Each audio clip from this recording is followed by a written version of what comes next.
Cashman dying from his blunt.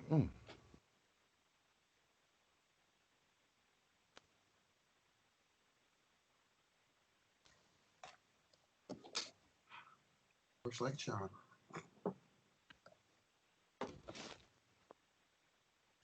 Let me make sure my mute button works. 11 minutes until showtime.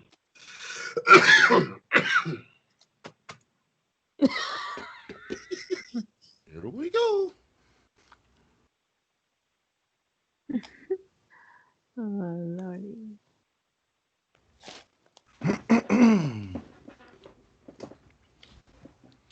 Am I coming in pretty clear, folks? Crystal. Yeah. You're crystal. Fantastical. Nigga, you better go get an inhaler. What the fuck going on over there? Fucking. Shoot, they're gonna start saying, "Yo, who has COVID in there?" So I got That my nigga mouse right on that quarantine. mute button. Put him on quarantine. Oh, fuck that. Cough all by my 10 minutes until showtime. Gotcha, lady. This nigga. See, I'm not I knew it every time. Look at him. Look at him. This is why we got to get on this soon, because the moment you start hitting that fucking gasoline, this nigga want to die. This nigga want to die. Let me go hit a cig real quick. I'll be right back. Uh-huh. Uh-huh. Now this nigga want to go die for real. I'm trying to live. I can't with y'all.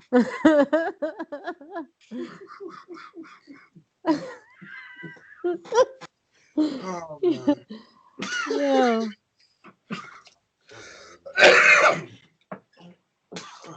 Yeah. Oh, great.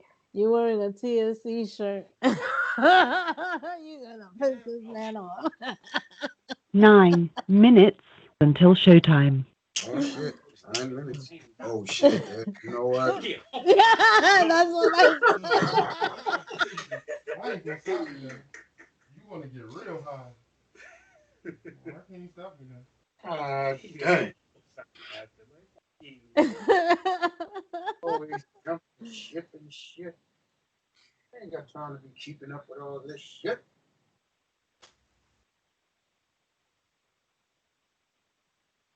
We're supposed to be friends and shit. Oop,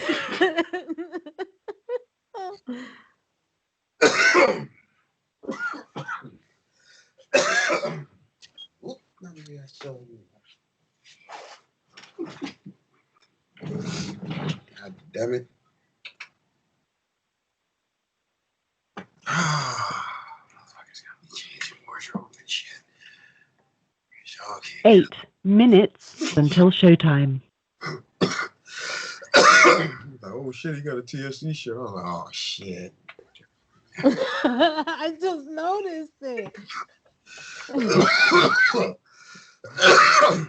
Thank God I did. Whammo. It's called them a whammerland. Oh, I hope you smoking as much as you laughing, nigga. I'm just saying. That's a lot of sideline.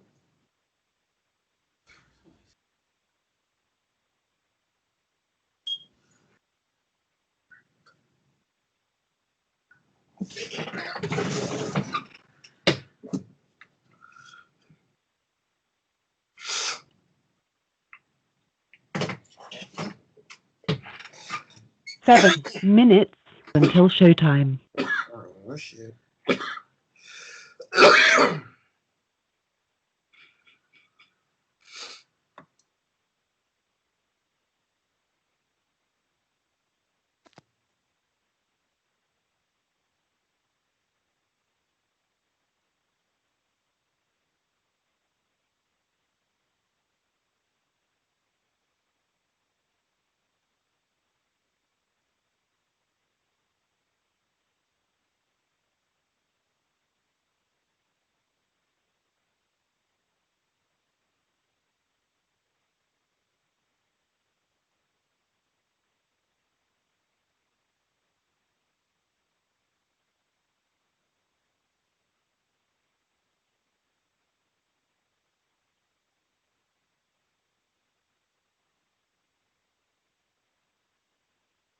6 minutes until showtime.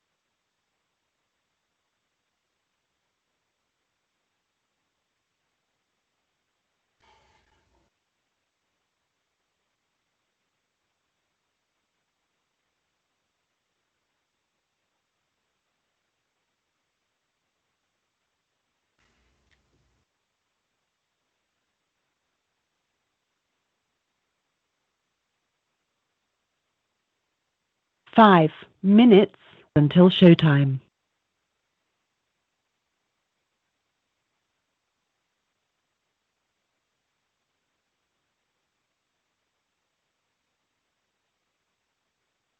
I still got my own shit.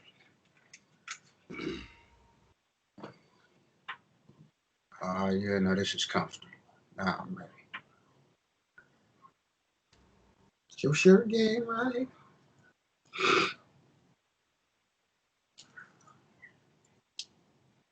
With no hard feelings. Oh my. Oh, shit. Oh, shit. Now you're gonna die from laughter. What the hell? 4 minutes until showtime.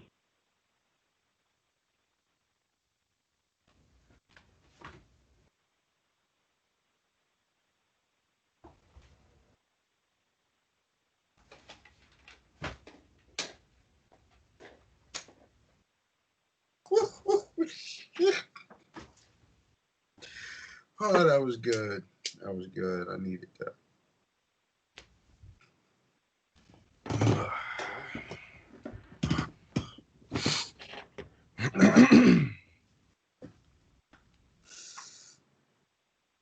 You breathing again? You good? Breathing. Yeah, you breathing something, some carcinogens. I see that. Mm-hmm. Yeah, it's called So, Sunshine OG. mm-hmm. I see the solar eclipse happening in your goddamn esophagus. That shit hit me like I'll remove your roof, nigga. Let the sun 3 shine in. minutes until showtime. Woo. We see you. We see you. Peace of love. Oh.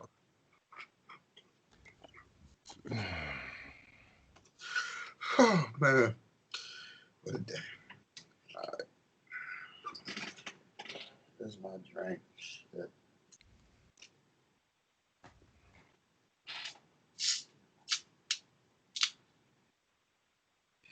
I'm gonna keep this low since we ain't sponsoring no drinks. Unless Schweppes got some money for us, then I turn the label around. Tell them fucking. Mm-hmm. Hello to everybody watching behind the scenes. I'm Rest100. We are a couple minutes before the show. This is my lovely cast here, Karnage, Cashman, and Lena, aka Miss. Welcome to Allies of the Throne Radio, Season 2, Episode 2, Family Ties. Oh, yeah. 2 minutes until showtime. That's 120 seconds. A whole 120. Yes. Yes, yes, yes.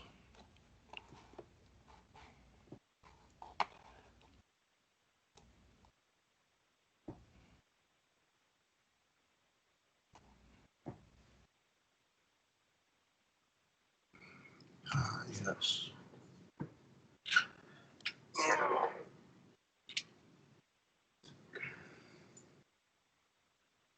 I ain't wore this shirt in a while. It's nice and comfy. Been folded for like 3 years.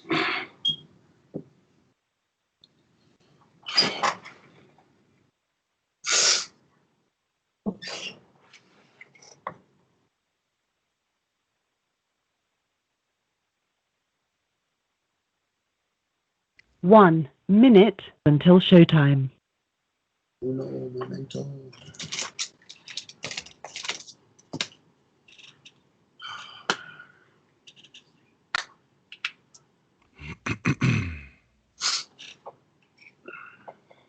Shut this out of line before we get started.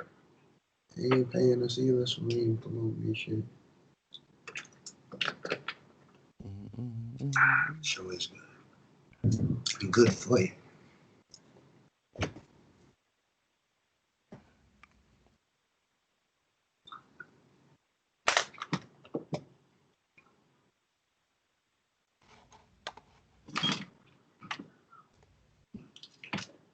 "19 seconds, folks."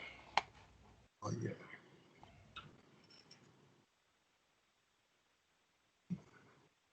Your show will go live in 5 seconds. 4, 3, 2, 1. Blog Talk Radio.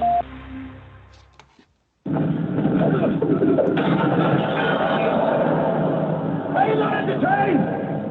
Are you not entertained? See, what you don't understand Is that why you were is that here? this is more than just a radio show.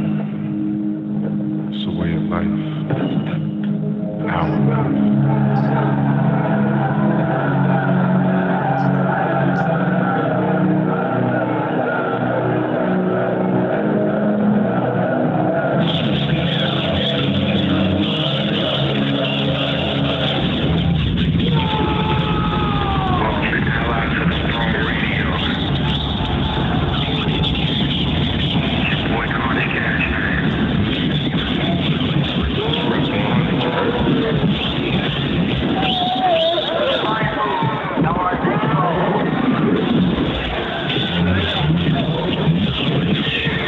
Welcome to Allies of the Throne radio station. This is Miss Knowledge or Lena.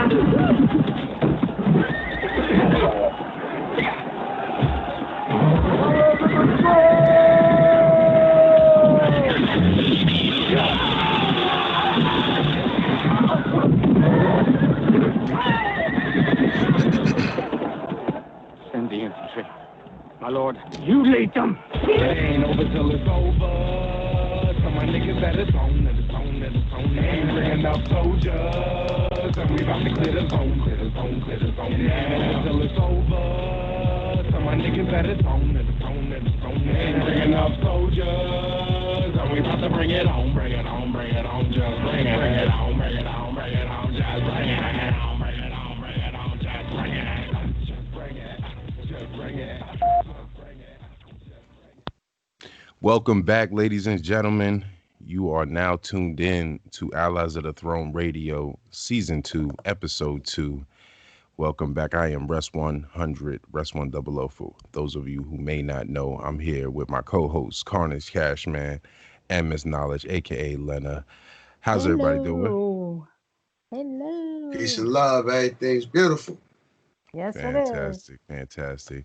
For some of the listeners who don't know, you can stream in live via Blog Talk Radio /Alice AOTT Radio, or you can call in 563-999-3752. And after the episode, we do post a video of the actual recorded session with all the hosts that are involved with the show. So today we have a pretty serious topic. Today is November 21st. It's Saturday. We will be broadcasting every Wednesday and Saturday from 7 p.m. to 9 p.m. Eastern Standard Time, if you didn't know. So get used to us, because we here. Yes, we Going are. nowhere. So we got a pretty good lineup tonight. Show a pretty serious topic to talk about. First and foremost, this segment is labeled Family Ties, and a lot of people, they struggle to be with their family. Today we shine a light on the fathers who struggle to be with their family, specifically their kids, because that's a big thing that's important to a lot of fathers as providers and as fathers. They are leaders, and there are things that are put into play to hinder them from doing that specific responsibility. But before we get into that serious topic, let's talk about some current events. What's going on out there in the world, folks? Yeah, right. Well, they moved Jeremiah from ICU to a regular room now for the rest of his healing process. Okay. He's moving up. So the ventilator didn't take him out. Nah. He breathing. He said, "I's gonna breathing. live. I's gonna live." All right, that's good to hear. That's good to hear. As They you know, shutting down New York. Oh yeah. Yeah. Speaking of which, I was there earlier today. It's a ghost town. Like, nobody out there on the street. They already you see a few people walking around. A lot of businesses are already closing. The schools are shut down. So, yeah, Newark is a real no-fly at this point. So if you didn't go out there like I did to get your oils and stuff, I don't know what to tell you.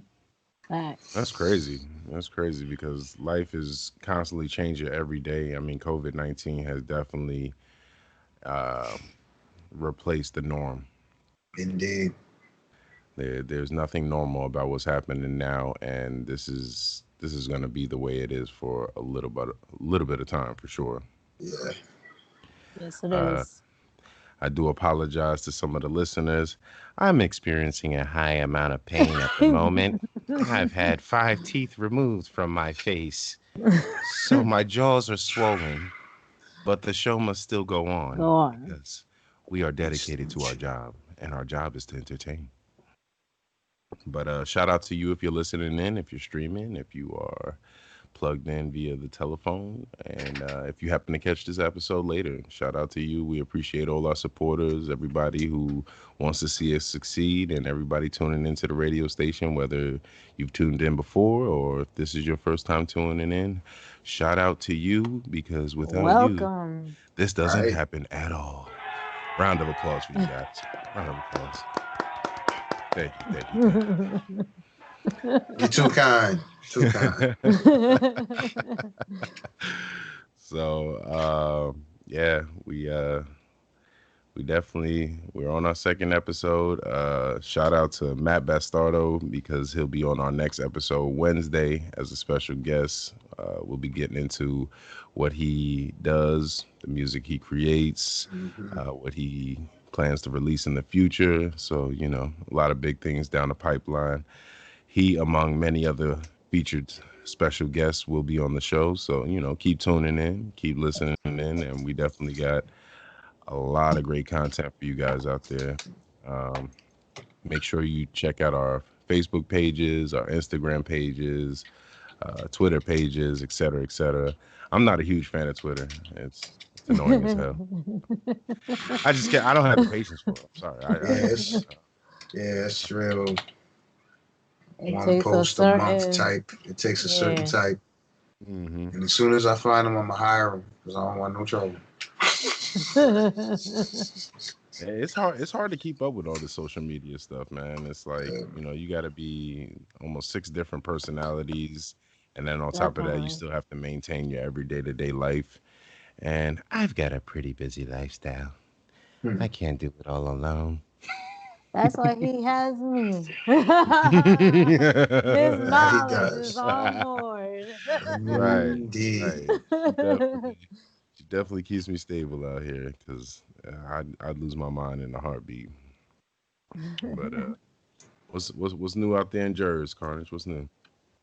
Other than North being shut down, there's just a lot of nothing going on, really. Like, even when you're on the road, you go up and down Route 1, it's our busiest highway next to Route 22. There's like nobody on there. Traffic is real moderate.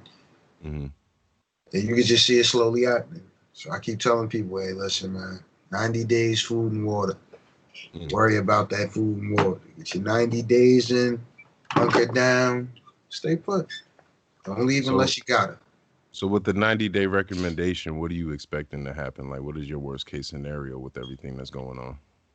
Well, I mean, just from some of the things that I've seen in history, food shortage scares, water shortage, and then, I'm getting pictures of trucks in California with potted water, so that already suggests that they're looking to shut an area down.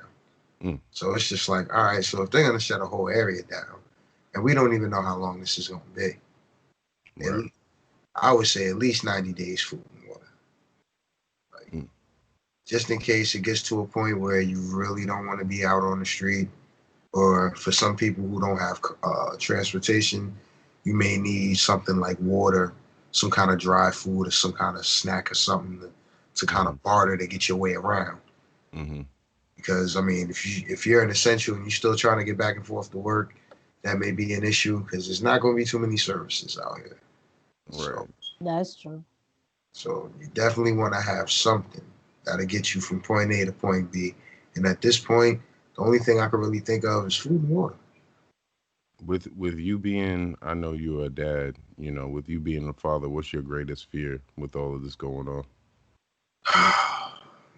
My greatest fear right now with all this going on is that, basically my son's mother or whatever, everybody don't keep their head. But so far, that's not a problem. Everybody's pretty much on the level, paying attention. Everybody's a little concerned and uptight, a little scared, but, they're holding it.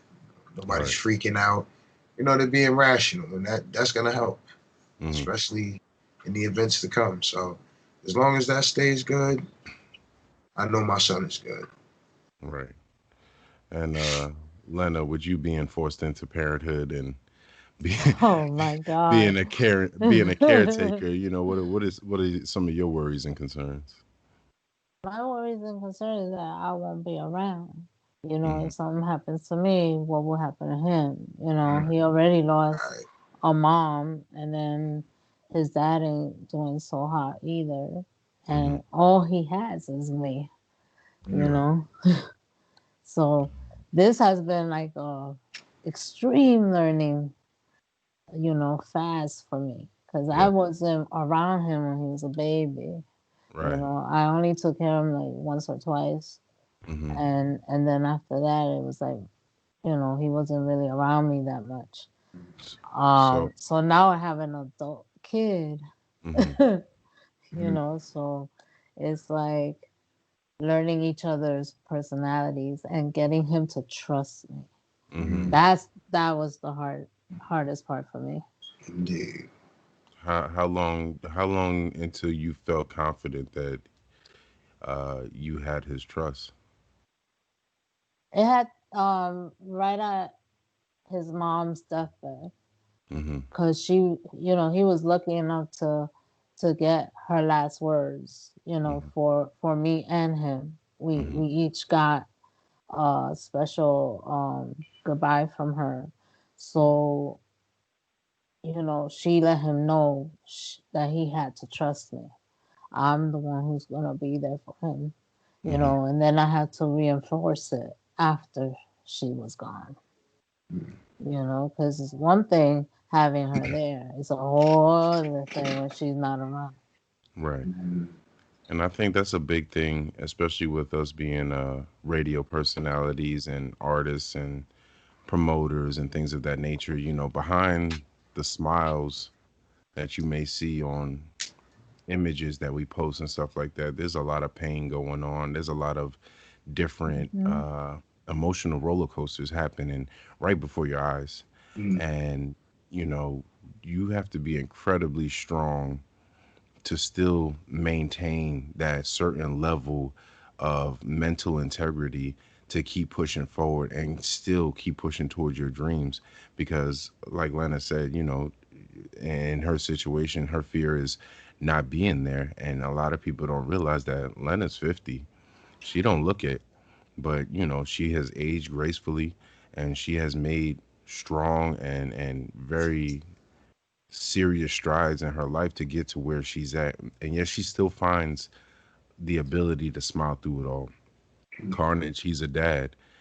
He has to work every day. He has to provide for his. He has to worry about different aspects that are ideally out of his control. How do I know this? Because I'm a dad, and there's a lot of things. There's a slew of things that I worry about that are out of my control.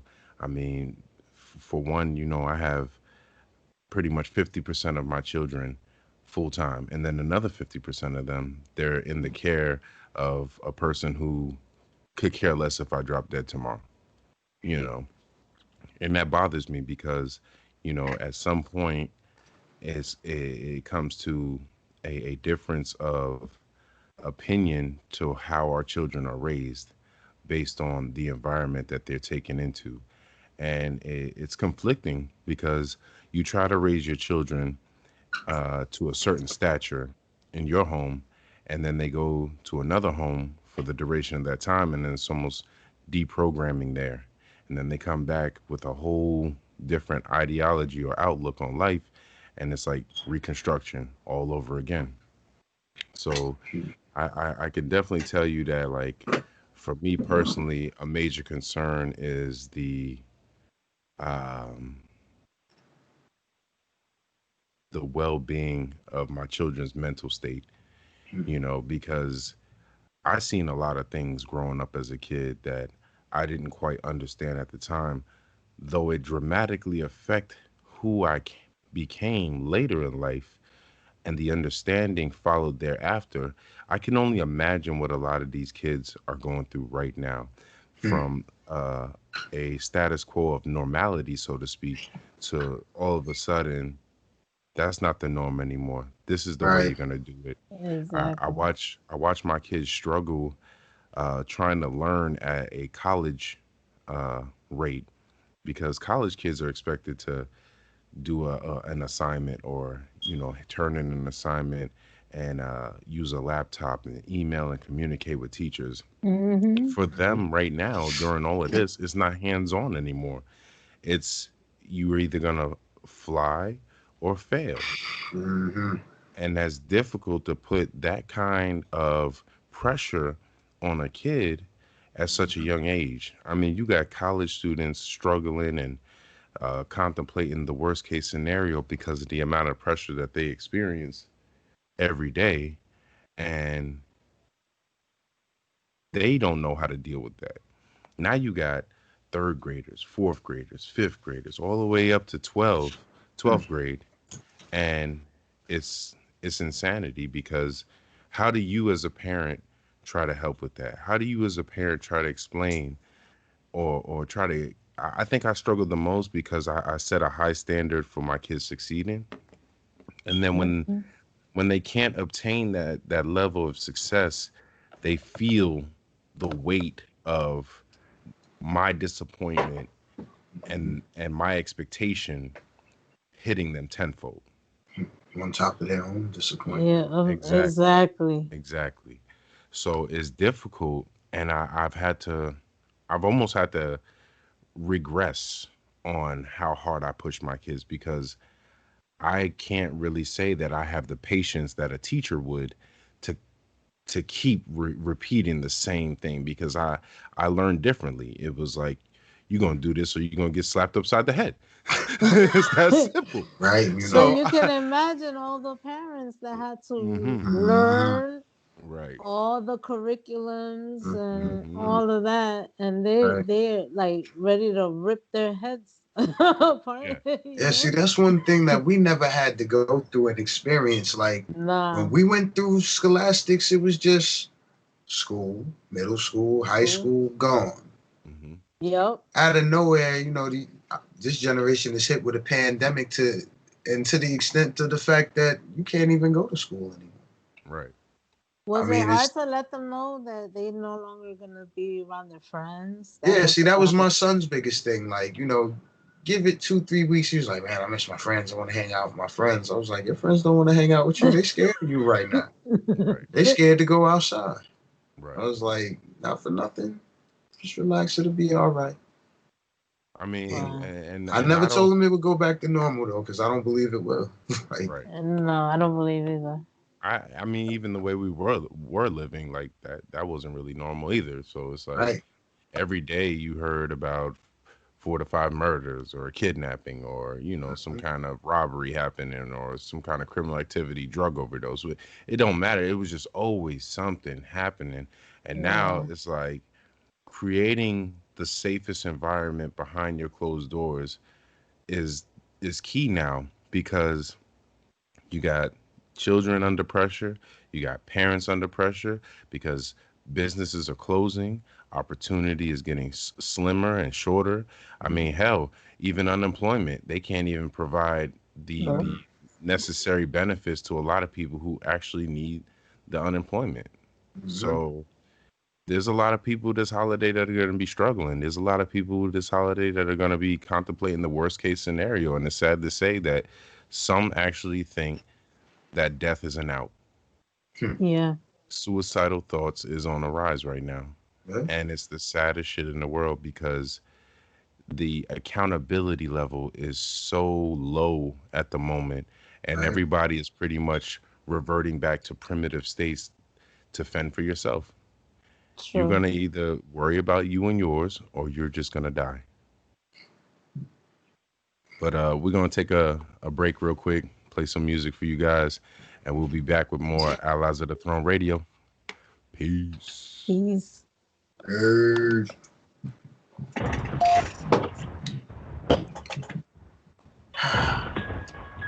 I swear I want to cry after that. I mean, we tapping into some deep shit, but you know, Yeah, it's hey. the reality. He warned me, so I told him, "Don't worry, I get my tissues." It's the Some deep reality shit, of though. it all, you know, and not a lot of people are It not facing is. this. They're not facing the facts of what this is actually turning into. Sure, I told That's you why we what's need to going talk on, about and it, because we don't run from shit. I told you, like, when you called me Friday, we were right in the middle of a meeting. So it was we had an emergency meeting about COVID and how it's going high and how they wanna phase out departments. And I still have people that are going, "Oh, I still got a job." No. They're warning you. They're It's telling you temporary. I'm straight telling you up. right now, find something to do. Some do. The Mhm. whole quarantine since March. What the hell have you been doing? You Nothing. know? Yeah, Right, absolutely nothing. A lot of I've been busting. Mickey can tell you, I've been busting my ass looking for things to do, find other avenues. shit. See, You I done know, came up with a whole nother business. Just like fuck it. Shit, holistics is the way. it's scary. It is. And It is the 'cause- more And we ignore right now, all I see is people buying out those PS5, and I'm like, do you even know what's gonna happen down the line? right, like you'd be lucky if there's a a lot of that PlayStation Network And after this shit. shit, a lot of that wait is for a fear. while. Like motherfuckers are scared, so they want something to take their mind off of the reality of what's going on. But the truth is, you need to keep your mind on the reality of what's going on. Stop trying to slide out of reality. Go jump into a video And character. save Nigga, your this ain't dough. Avatar. This is not Avatar. It's No, not it's gonna work not. that way. And the other scary thing is what's gonna happen to a bank when the bank shuts down. I've been talking about that. I've been telling Cashman that fiat is fiat. That paper money ain't shit. Shit. Mm-hmm. Right. Get commodity money. Aluminum, silver, copper. That's the shit we need to be focused on. Motherfuckers think I'll be playing. I'm like, all right. Ask a motherfucker, have you ever seen currency that's Let me tell you, platinum I've colored, been hit with blue so face on many it? Of course you haven't. You know why? Because you ain't got no commodity money. Let me check this song real quick. Hold on. All right. When it comes to a keyboard gangster, slap the shit out you, show you how I thank you. Black Jesus on the beat, hear my words, bring the street. Fuck false prophets, cause my niggas only need to eat. My niggas only need to eat. 90 days. I was destined to come. It seemed like all this shit was destined to come. I was destined to come.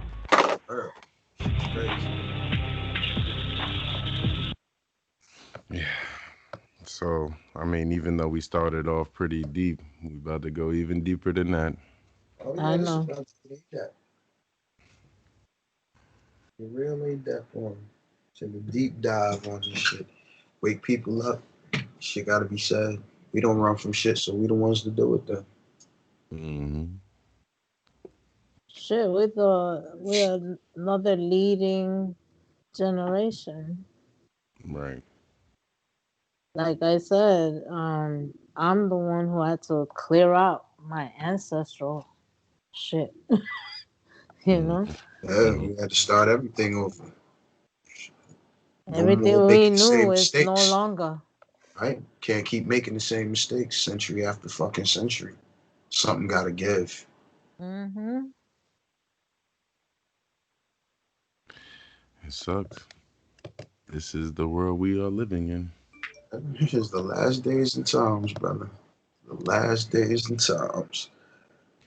World as we know it is already over. This is the reset as we speak. Right. We're This is having the a mad reboot. it's a cleansing. That's what's really happening. It's a global cleansing at the moment. Let's call it an Armageddon for all intent and purposes. A lot of people gonna meet Judgment Day before this shit is over. Mm-hmm. Right.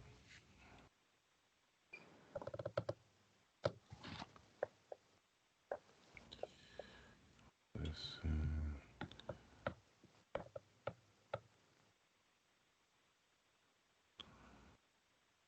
I just went live on Facebook too. Facebook Live.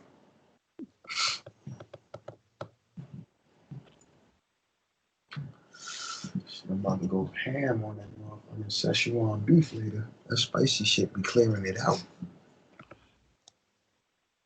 Lord have mercy. What are I, you talking? I don't want to be a fly on the wall in his bathroom. Jesus Christ. Nah, I ain't mean He like just that. Yeah, that's exactly what it That's sounds like. What you sounded. mean? My She took it bad. that way. I took it that way. What you mean? Nah, I mean sinuses. Oh, okay. All right. That's different. Yeah. Put I a thought lot you of was that. getting a colon cleanse somewhere over there. I'm like, yeah, oh hell no. What the hell going on right now? Anytime I get that sinus headache, I get that hot and spicy Szechuan beef, 2 packets of that yellow mustard, all that shit come out. It's 30 seconds for this.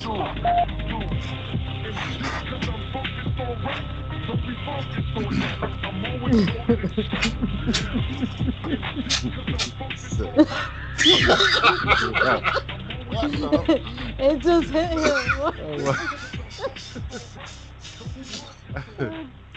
Oh my god. We are back. Carnage is dying over here. Someone call an ambulance. Ambulance. He's 911 is a joke. Don't call me. Oh my Oh. God. 911 is a joke. Don't call me. He said he was gonna order a meal that was gonna clear him out. We thought he was gonna use the bathroom, but he was talking about clearing out his sinuses. But Yeah, the sinuses. That's spices. That's what spices for. If spices is clearing you out the back way, that means you don't need to eat that. right. That's Go get you dangerous. something mild. Let's turn. Now somewhere else, Right. please. Welcome back, everybody. Welcome back, y'all. This is Allies of the Throne Radio, Season 2, Episode 2. The segment is called Family Ties. We're talking about some serious topics today in reference to the COVID-19 pandemic, how it's affecting families. And specifically, we are talking about dads today in reference to the constant uphill battle. None of us like to think that we choose the path that we go down, but the path chooses us. And, when we find that person that we think that we're going to be with for the rest of our lives, and we're going to sit down and create children with them, shit happens. And unfortunately, because of this, families are torn apart. Pettiness becomes the new norm. Uh, Children become bargaining chips, whether it be for child support, whether it be for attention, whether it's tax purposes, you name it. It's the saddest thing in the world. I mean, a lot of us came from a generation where the dad just said, fuck it, we don't even want to be involved, and they were gone. And a lot of parents grew up as single parents, raising children on their own. I had a single mother, and it wasn't easy. We took constant trips down to the pantry, getting various things that I never wish to consume again a day in my life. Block block cheese from the government. Jesus fucking Christ. That was the worst. I I mean, literally, remember those days. that was disgusting. Powdered milk. That was like The when you're cereal was in that white box. oh my God. As soon as you Box open the was black. cereal, it went stale instantly. Like you had to hurry up and eat it before it even like touched the air for 2 seconds. I had Like it to was put the milk disgusting. in the bowl. Boy, pour the cereal. Mm, mm. Ain't Nah, no my mom, remember. I remember my mom tried to fool us one time and she put the powdered milk in like one of the regular milk jugs. And then it like your mind told you, yeah, this is some regular milk. Like you was actually excited to get regular milk. It wasn't powdered milk. So, but then I suddenly realized the next day when I came for a bowl of cereal and I seen the milk and the water separated. I said, oh hell no. What is this? This is not. This can't be life. It was you gotta sit there and hold the lid and just shake that motherfucker up and down and just get the mixture right again and everything. And oh my God. Boy. I remember Yeah, man. they used to give out the the fruit at the bottom yogurts. Oh Yes. man. We used to turn them shits into popsicles. You sit them in the freezer and you just stick a fork in that motherfucker and pull it out of the goddamn and you just eat the fruit off the top and be all bitter and shit at the bottom. You hear the ice cream man and be mad as hell. Nigga, get off my block. What you doing here? Eating my goddamn yogurt ice cream. What's wrong with you? This is free. You can get it off if you outside though. Like a couple cats I knew, we get it off. They be like, "What you got?" I'm like, it's a yogurt pop. As soon Right. as ice cream man come, you go inside. That's all. This is I want one of those. Like, we ain't Right. got that. No. Better take this Ninja Turtle pop and keep it moving. Where's the That- yogurt pops? I know yogurt pop.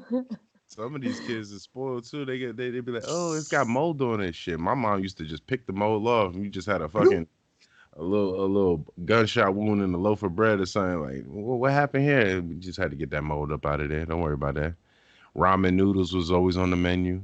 Tuna Always. fish. Always. Shit, dessert was fucking. We used the bottom of the oven as a toaster, and we used to toast bread with butter, cinnamon, and sugar. That was it. That was dessert. Yeah, it was delicious as fuck. That was some buttermilk too. You put some milk and some butter and some sugar. And your ass, got a milkshake. You hear that? But you would tell yourself in your mind, this is the most delicious thing you could ever enjoy. I remember as a kid watching some like a National Geographic thing about animals or whatever, and I remember stealing the egg out of the refrigerator, and I put it in my underwear because I had the little tidy whities or whatever. My simple ass sitting here thinking I'm gonna hatch an egg. I'm sleeping in the bed with an egg in my tidy whities. Look, it was I don't know what I was thinking, but even then I was trying to bring life into the world. I love that egg. Goddammit, that was my egg. Couldn't tell me that. But on a more serious note, man, I do want to talk about fathers who really do above and beyond for their kids, and that means like they try to be in their life. They work jobs that they would not normally prefer to work in order to provide for them. They are constantly fighting, and when I say fighting, they're fighting themselves. They're fighting mental thoughts. They're fighting baby mamas. They're fighting jealous relationship statuses. They're fighting status quos of society. It's attacks on all ends. And I, for one, I go through this a lot. The relationship between my baby mother and I, like any other relationship, it was your ideal relationship. We got married when she got pregnant, and nothing but the best future was all I really seen as far as what was supposed to happen for us. 3 kids later, uh, that just didn't happen the way it should have happened.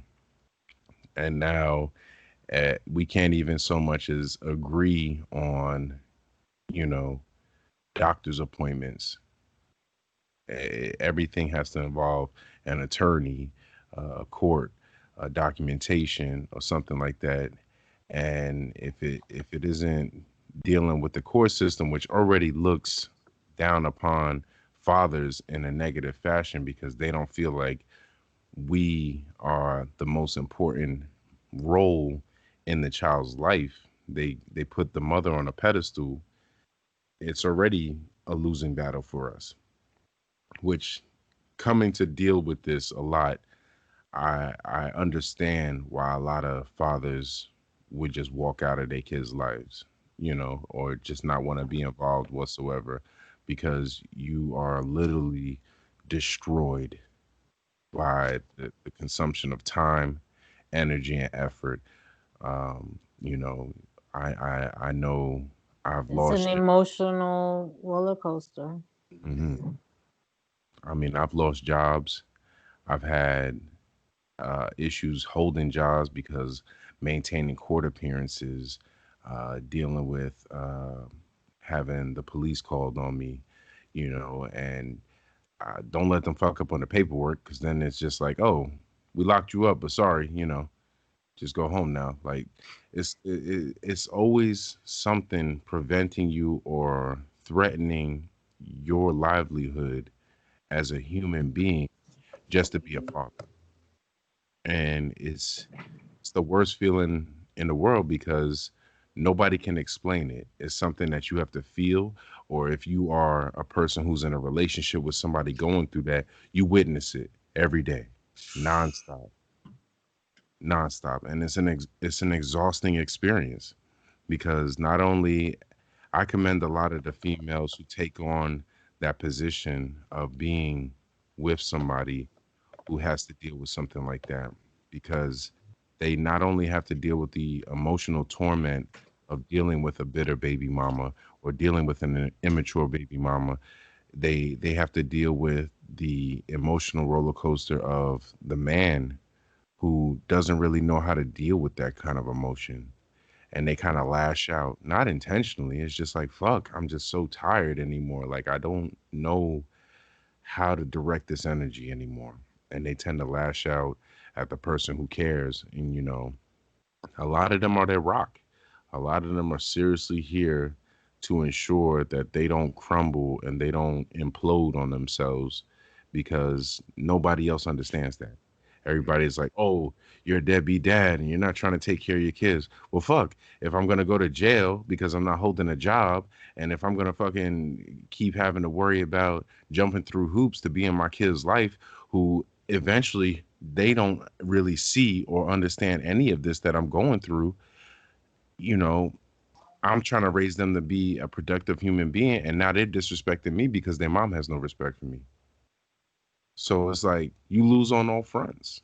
You lose the respect from your kids. You lose the respect from your ex because they don't give a shit about you.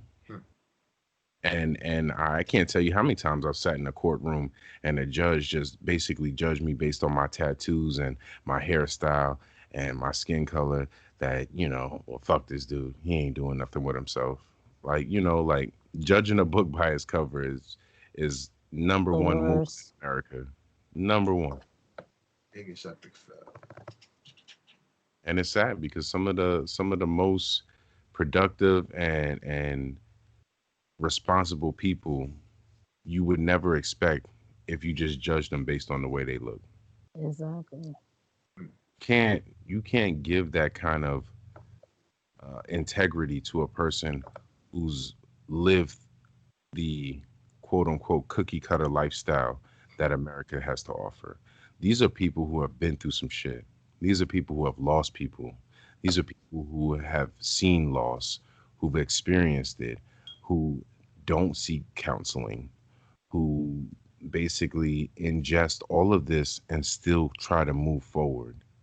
You know, a lot of people dismiss mental illness. A lot of people dismiss anxiety. A lot of people dismiss the suicidal thoughts. But this shit is real. And this coinciding with the pandemic and everything that's happening today is a prime example of how, as a society, we're going to end up clearing our own closets out. Because who are you supposed to talk to when you don't feel like you have anybody to relate to? Who are you supposed to turn to when a court system that has been geared towards the female perspective of life, whether she's using the child as a pawn or not, doesn't respect your position? From That's the gate, deep. it's almost like never, never was supposed to. Right. Because when it all started, who did they go to? They went to the woman.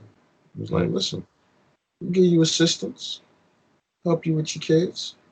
Let's get that man out of there. You can do this yourself. Mm-hmm. Now look at it. And those same people will be the ones calling you, sending the boys to arrest you, Mm-hmm. jamming you up. And they're telling, oh, well, if you just did what you had to do, then you wouldn't have this problem. And that's easier said than done. You know, and Mm-hmm. it's 9 out of 10 is the people who've had mothers, had fathers, had a game plan set for them since Mm-hmm. birth that make that pre-assessment or that prejudgment that if you would have done. How can you do anything if from day one the foundation was crumbled? By the same people that's telling you what you should have done. Like, Now, now, what I should have done was eliminate you in that conversation, mm-hmm, kept it me and my woman. See, the whole thing, when you go outside of a relationship, and that's where it comes from. You went outside of the relationship at one point seeking help from somewhere else. That destroyed the family structure. right. Now every woman want to be a single woman. Oh, I can do it myself. I don't need a man. This, that, and the third. You got some clowns Independence out, right? is praised now. And you got clowns out here saying the same thing. Psh, what I need a woman for, this, that, and the third. Mm-hmm. What y'all fools don't understand is it takes two to breathe. Two. Marinate on that. One man, one woman. It takes Mm-hmm. two to breathe. Like it takes two to create. Right. True. So you thinking that you don't need your counterparts, you're dead wrong.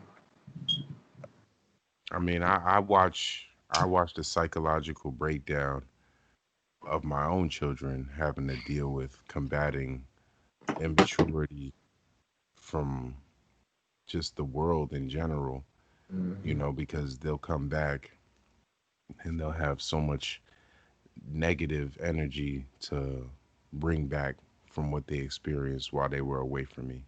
Mm-hmm. And it's like I don't like to bring any of that shit up. You know, I personally feel like that's none of their business. Although it's happening right in front of their face, it's honestly none of their business. Yeah, and they shouldn't have to see that. And At it's all. a sad thing because sometimes it's usually the immature parent that wants to put the show on, Mm-hmm. that wants to talk down about the other in front of the child when they're talking to their friends or talking to their mother or whatever, father or whatever. And this is Like, this is the same parent who will sit there and say, "Well, because I didn't get child support, I can't do for you." But you took on that responsibility. Nor did you give an option to share that responsibility. hmm, You took on that responsibility solely for the fact of earning a income. mm-hmm, And when your child becomes a dollar sign and not a human being, they no longer have a clear sense of reality. Now everything is materialism. right, Everything is materialistic. None of these goals, none of these morals seem to matter anymore because all that mattered was that my mom couldn't do for me because he didn't pay. right. Forget about going and supporting them in some extracurricular activity like sports or something like that. Forget about spending that extra time to teach them how to be a man or teach them how to maneuver through society, because that wasn't important. Oh no, you're not. As a man, you're not privy to that because you're not paying. Right, right. And she'll throw that in your face anyway. Right. Oh, you was never there at this. You was never there at that. She probably didn't even call you half of the stuff they had going. You know how that go. But they're quick to tell them, see, your father didn't show up. And that kills me the That's most sad. is that you should never degrade somebody's character for the sake of proving a point for yourself. Because trying to make yourself look higher than thou, and you the one that's wrong half of the time. Right. The biggest issue with doing that is that you create resentment. They may not do it now, but if that parent is struggling nonstop, if that parent is doing everything that they can for that child, and that child understands what they're doing, later in life, they're not going to want to associate with you whatsoever. Right. They don't want to have nothing to do with you because it comes clear and evident what you're doing.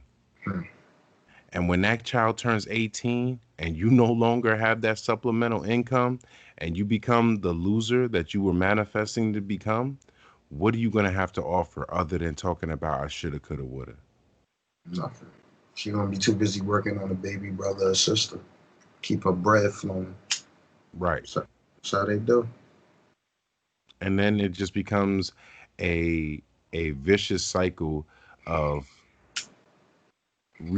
recreating history. Yeah, because what you think she's teaching her girl child. Right. What you think the boy child is learning. Oh, I'm a sucker. I'm a John. I'm only around for bread. And his sister's learning, oh, shit. These cats is only good for bread, so I need to juice them for their paper. Get their money, keep my money, live that life. Right. And you know, predators, they'll, whether it's a female or a male, yeah, that's the first thing they offer. They sense you. They that's sense the first thing they that offer. trauma. Right. So they'll go after your child because of stuff like that. And then they perpetuate the whole cycle over. And then you got a clown on the Steve show. It's your 16-year-old daughter. He like Wilkos. 40, talking about some, yeah, she gonna do what I say. Watching some of them shows, I was like, I'd have been locked up. Cracked money with a chair and kept it moving. Grabbed my daughter by the back of the neck, like, come on. And that's the crazy part is that it's almost like these are all scenarios set up to entice violence. Because the moment we jump out of character as men, the moment we become violent, the moment we become overly enraged, we are now labeled as a threat. Yeah. And then you get to hear it. I told you. See how he act? That's just what I told you he was going to do. Right? Exactly. Because you antagonize them to that point. Exactly. You want to dangle their kids in front of them. You want to talk foul. You want to have their kids disrespecting them because of some nonsense you done told them. Like, right. So then when he snapped, it's like, see how your father is? Like, wow. Yeah. Grind. Straight grind. And this is the world. This is the world we get to live in today. Yeah. Great place. We're gonna go into a music break real quick. We'll be back with more Allies of the Throne Radio. Peace. Peace and love.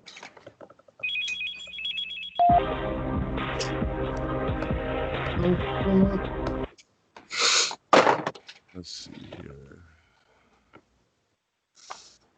Mooose is trying to get on. I'm trying to get him. I know he want to say something like, I'm a father this shit. Yeah, I know he does. I want to talk about it. I know he got a foul baby moms.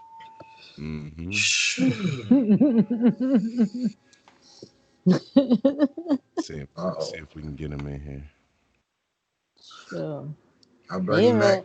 Sure. I know one that he his baby mama got the guy to jump him and set him up. You know, so it's It's sad. You got some destructive people. I'm glad I didn't know Smooth back then, because that nigga would have been hurt. Like, I'd have been like, Smooth, I'm sorry, but your ex about to be real sad. You don't play that shit. Thanks.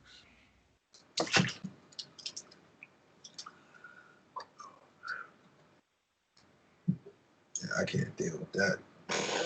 Baby mama drama shit, using people to set you up, coming to get your kid. Next thing you know, a bunch of dudes get out the car. My son's mother tried that shit with me. Only difference was I seen it coming. Them niggas got out the car and the chucks fell out my back like, whoosh. What's up, fellas? We're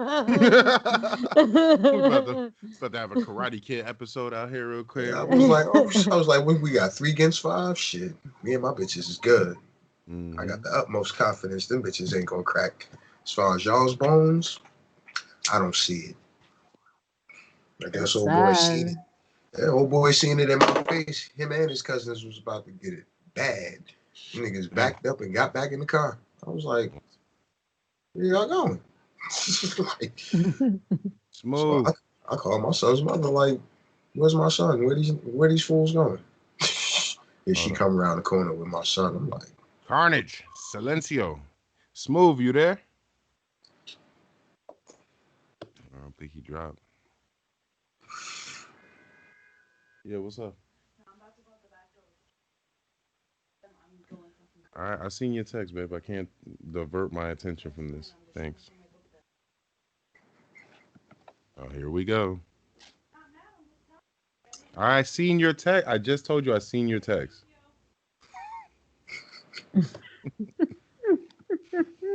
yeah.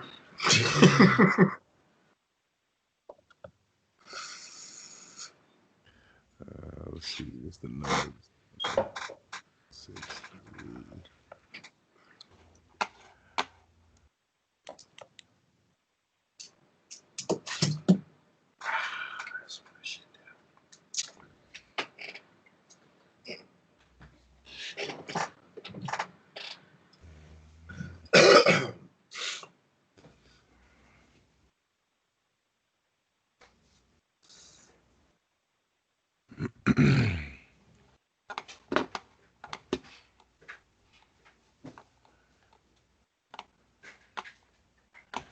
I don't think anything is playing. That's tough. Oh, shit. Brilliant, arresting, extravagant. Now. This is what happens when you get distractions. Oh, no. Throw me off my game. Throwing me off my game now. And you got to pay more attention because you have the pain in your Right, teeth. I got like 4 things going at one time. I can't afford to look to the left and the right and answer questions. I'm sorry. Shut the door. All right. Let me see here. I'm trying to get Smooth in again.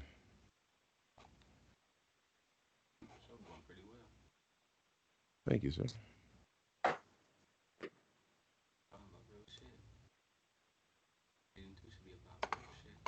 Real shit. You know the vibes. You keep it 100. We got 2.5 minutes of this song left. Hopefully we can get Smooth in on here. The Ryan Mooose, whatever the fuck. Damn.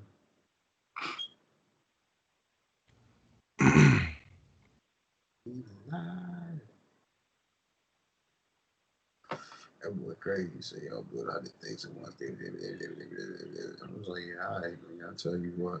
You learn English, I'll at me. You be speaking that jibber jabber.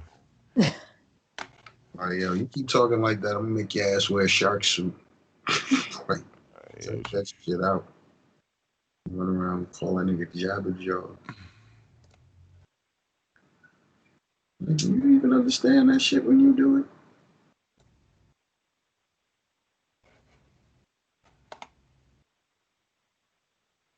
About 60 seconds before this song's over.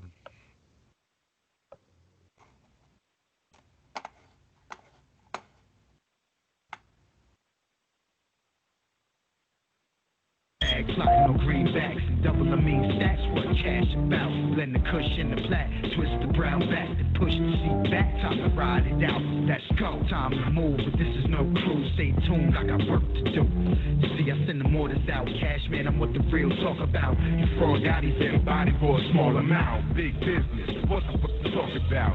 You the realest in the room if I'm stepping out. Rap going clear like your knee short bank account. School fully capo. Nigga, what you talk about? Make it or break it, and when I take it, I'm famous. I'm not the one you should play with, cause I'm boss of your heinous, Now watch how it's all eyes on we, sorta like the military, being no we can't be. You don't know what you started, huh? I don't think they even know what they started, bruh. You don't know what you started, huh? I don't think they even know what they started, bruh. We get it poppin' and shake it, we get it poppin', huh? We get it poppin' and shake it, we get it poppin', huh? We get it poppin' and shake it, we get it poppin', huh? We get it poppin', huh? We get it poppin', huh?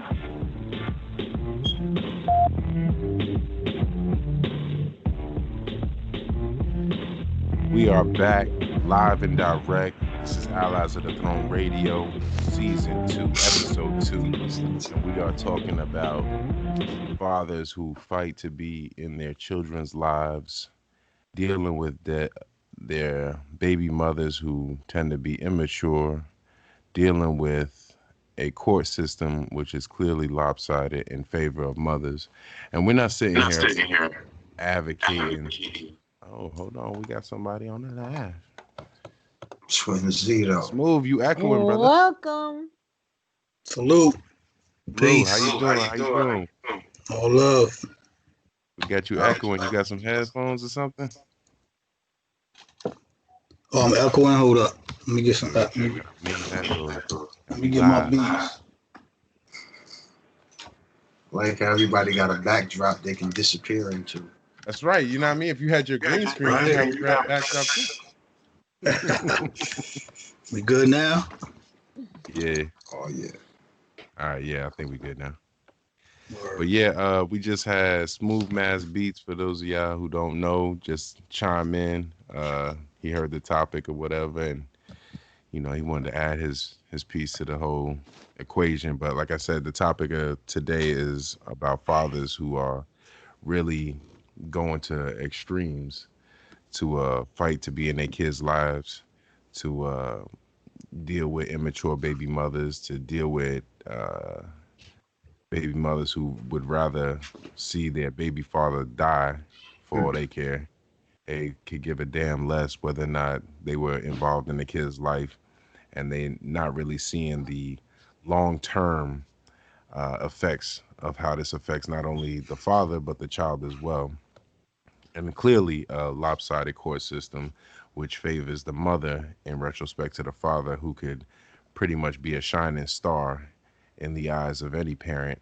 But because the system has been designed to favor the mother, whether she's a drug addict, whether she doesn't want to hold a job, whether she really is not taking care of the kids, whatever, it just doesn't matter to them at that point.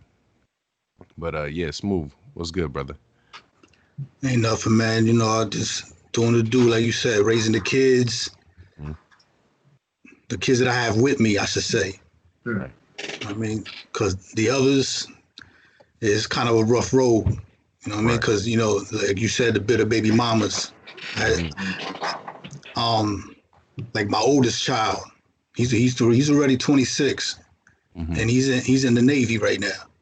Right. So he grew up thinking I didn't want to be around. You know what I'm saying? As much as I try to holler at him, there was times I go to the mother's house and I see them. I just drive by and I see them in the backyard playing in the swings. So I stop and go knock on the door. Then when I'm approaching the door, swings are empty.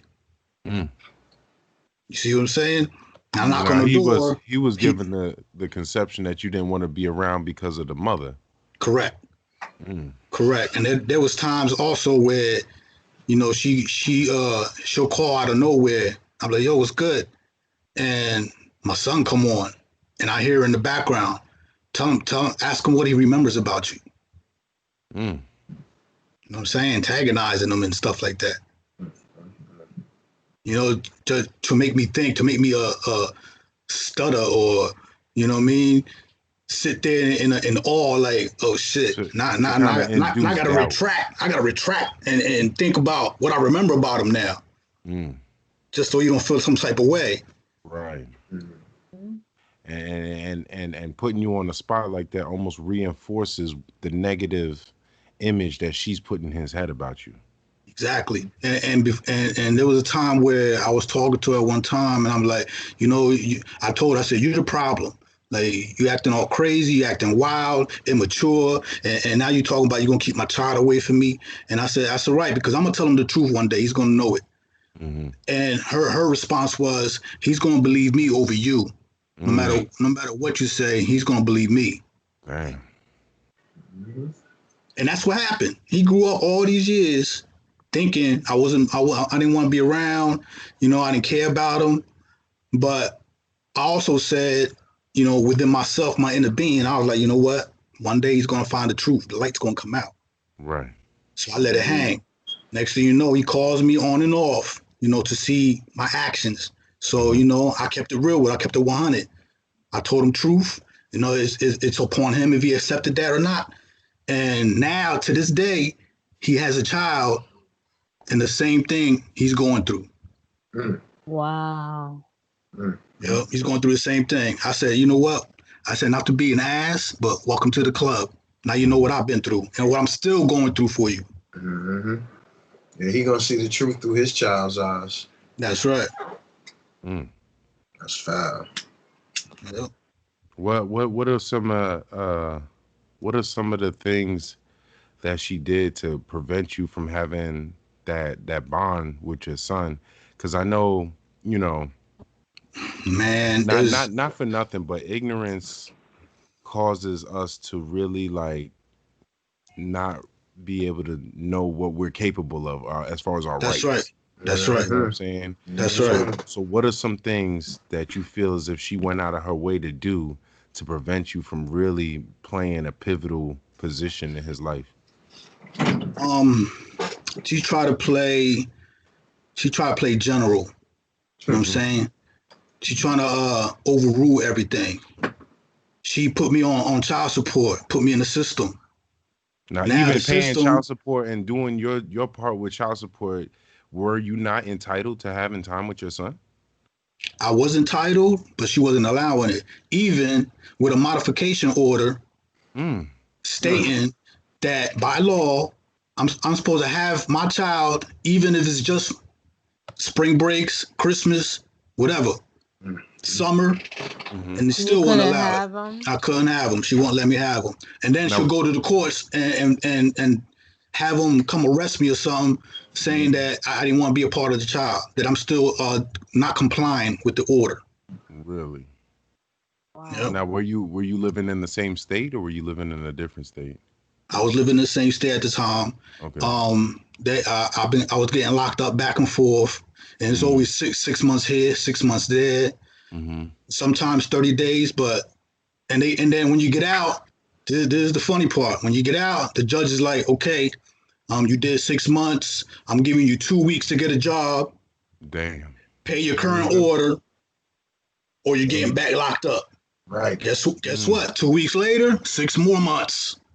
Wow. Because you're missing the payments. Because I missed the payment. And guess what? Those 6 months, I lost my apartment, lost my job, just because I didn't pay $65 that week. Wow. You know what I mean? And she didn't give a damn whether or not you sang. She didn't care. She didn't care. Every time I was locked up, that was her chance to go in his brain to instill negativity. Which basically gave birth to a monster. Exactly. So, he grew up seeing his truth by her doings. Right. You know what I mean? So, yeah, her depiction. So when he saw that and he saw that I was incarcerated, he's like, man, my mom wasn't lying. This dude, he ain't shit. Right. You dig what I'm saying? Meanwhile, you trying to get your shit in order, but because they keep hitting you with these catch-22s and putting these nooses around your neck, you can't even find a way to catch up. Yeah, that's more or less what it's designed for. Yeah, that's what it's designed. And you know what's even worse? Check it out. You get out, you have 2 weeks to get a job, but your license is suspended. Right. So you Your can't even license is drive to suspended, work. Everything is I can't even drive to go find a job. Can't do nothing. And then on top of that, if you get caught out in the street, guess what? You get locked up again. Yeah, you get locked up again for non-payment of order, driving with a suspended license. Yep. And it's all because of the order. And let's not forget about how they be killing check. Like, oh man, I don't even want to go there. My boy used to work. I used to make $30 checks home. I was gonna say that. I used to make $600 a week and come home with $40. What the fuck? Yeah, working like 40 to 60 hours a week. Yeah, come home with like $40, $50. They're confused about the rage that this installs. They're quick to label. The moment a child is born and she puts you on that system, they put you in arrears from the first day of his birth. That's right. Mm-hmm. For the simple fact of the process of the vicious cycle of sending you back and forth to jail to keep you away from the child and out of the family. More enemies, like a splint, just. And what's even more crazy is that they add on to the child support order for the fact that she's getting assistance from the government. Now we have to pay that back. Right. Yep. So the welfare, whether it's food stamps, whether it's housing, whether it's medical assistance, all of that shit goes back on the father. That's right. And I remember a time with my daughter. This is my daughter's case now. We went to court, and she went to the judge and was like, well, he's arrears in $3,000. Doesn't he have to pay that now? Just like that. Mm. And the judge slammed his pen on the table, was like, I'm sorry, ma'am, it don't work that way.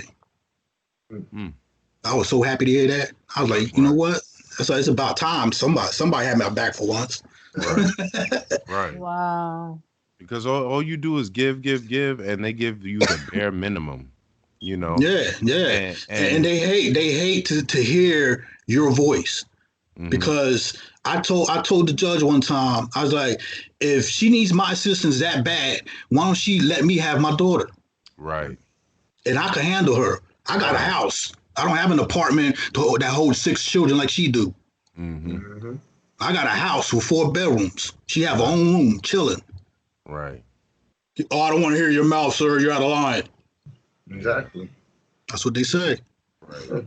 Because you're out of the line of the system and how they got it going. Yep, exactly. They don't want to do that. They know you can do that. They ain't gonna It's let not you the do best that. interest of the child. It's the best interest of the financial capitalistic system. It's the best interest of the third party who got in between y'all. Yep. That's right. Because somebody else is making money with all this feuding going on. Somebody else is getting paid. Yeah. Keep this bullshit flowing.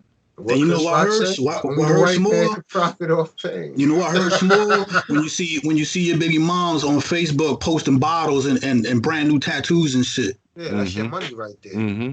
You know and that's saying? what makes me sick the most is that how they'll come into a courtroom with these sob stories and these like the saddest scenarios in the world on why they need us to pay the support, but yet they got new press on nails, they got new wigs, they going out to get a new car lease, you know, just spending the money wildly. Like I had to explain to my son, I'm like, you know, you come over here and you make a Christmas list. I don't mind your Christmas list, but let's really break down your Christmas list. I'm your dad. You know your dad ain't getting help from nobody, nowhere other than your stepmother and me going out here and busting my ass. And yet your Christmas list includes a PlayStation 5, Jordans, Jordan outfits. I said, my nigga, you gonna ask your mom for these? Nah, why not? I'm paying her. She should be able to afford this for you. But he knows that she ain't using that money. Right. He knows that she ain't using that money for herself. I mean, for them. She using that money for herself. Exactly. That's right. He ain't asking her for nothing that come out of them checks. Because the first thing out her mouth is, oh, I got 4 dependents to take care of. Who the fuck gives a fuck who you? That ain't our problem. That's right. That's not our, that was your decision. You decided to lay down and create that life. That's right. And now you got a parent who's taking care of the life they created with you. And instead of working with that parent to see that this child gets the best quality of life, you choose to divvy up that to feed your selfish needs, to feed the other child that has no responsibility to the parent that's taking care of the child now. And this is all that matters to you. But yet and still, let us miss a payment and we the worst person in the planet. We ain't doing for our kids. Of course not. But she had a nail appointment and you just ruined it. That's right. And this is why Lena is the anomaly. I remove myself from all that shit. Oh, that's racist. Right. I got divorced. They didn't give him no child. Nah, I'm not doing it. And I wasn't gonna be nobody's baby mom. Right. You don't be those. Word. Because there's once a you lot get of them labeled plotting that for a check. It's pathetic. Once you get labeled as a baby mama, it becomes a job. That job, if you're not an honest baby mama, that job becomes screwing the father over, getting you a paycheck so you don't have to have the initiative to go out there and get your own, being a dependent. Ideally, you have a child who's a dependent, but you become a dependent for somebody else. So you're counting on this person to work, and every 90 days that goes by that a payment isn't made, you're in there filing a court order, a motion to see that they have jail time hanging over their head, that their life is in shambles. Fuck the fact that we in a pandemic. Fuck the fact that he may not be able to find a job. Fuck the fact that he's got other kids to feed. That's All you're worried about is providing for yourself. Or whatever their situation is. And that's another thing, yo. They talk about if you don't pay so and so by so and so week, we're gonna go. We can seize your assets. Right. So you're telling me to provide for my one daughter, you're gonna take away my other kids' leisures. You know what I'm saying? All their pleasures. You're gonna take that away from them to satisfy my one child. Who we can't even guarantee that's going to actually satisfy that child. Yeah. Because I guarantee you, if half these brothers that went through what some of y'all are going through, went to the courts and was like, all right, well, you know what? I pay every dime. I done paid every dime. Why don't you tell this motherfucker to produce receipts for the shit she got for my child? Right. Right. You start ain't gonna see no receipts. They ain't gonna see no receipts. Having to make these parents prove. That's why they were gonna create the credit card.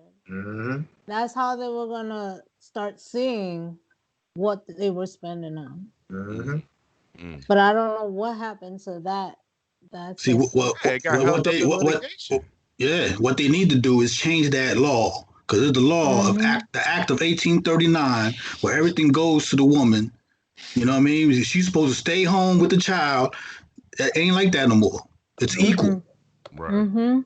Equal rights now. Everybody's fighting for equality, but the equality they don't really want the equality. They don't really want it. Exactly. With equality comes responsibility. You can't tell somebody, I want to be treated as your equal, but you still got to take care of all the shit I need taken care of. Exactly. You're not an equal then. Right. That's right.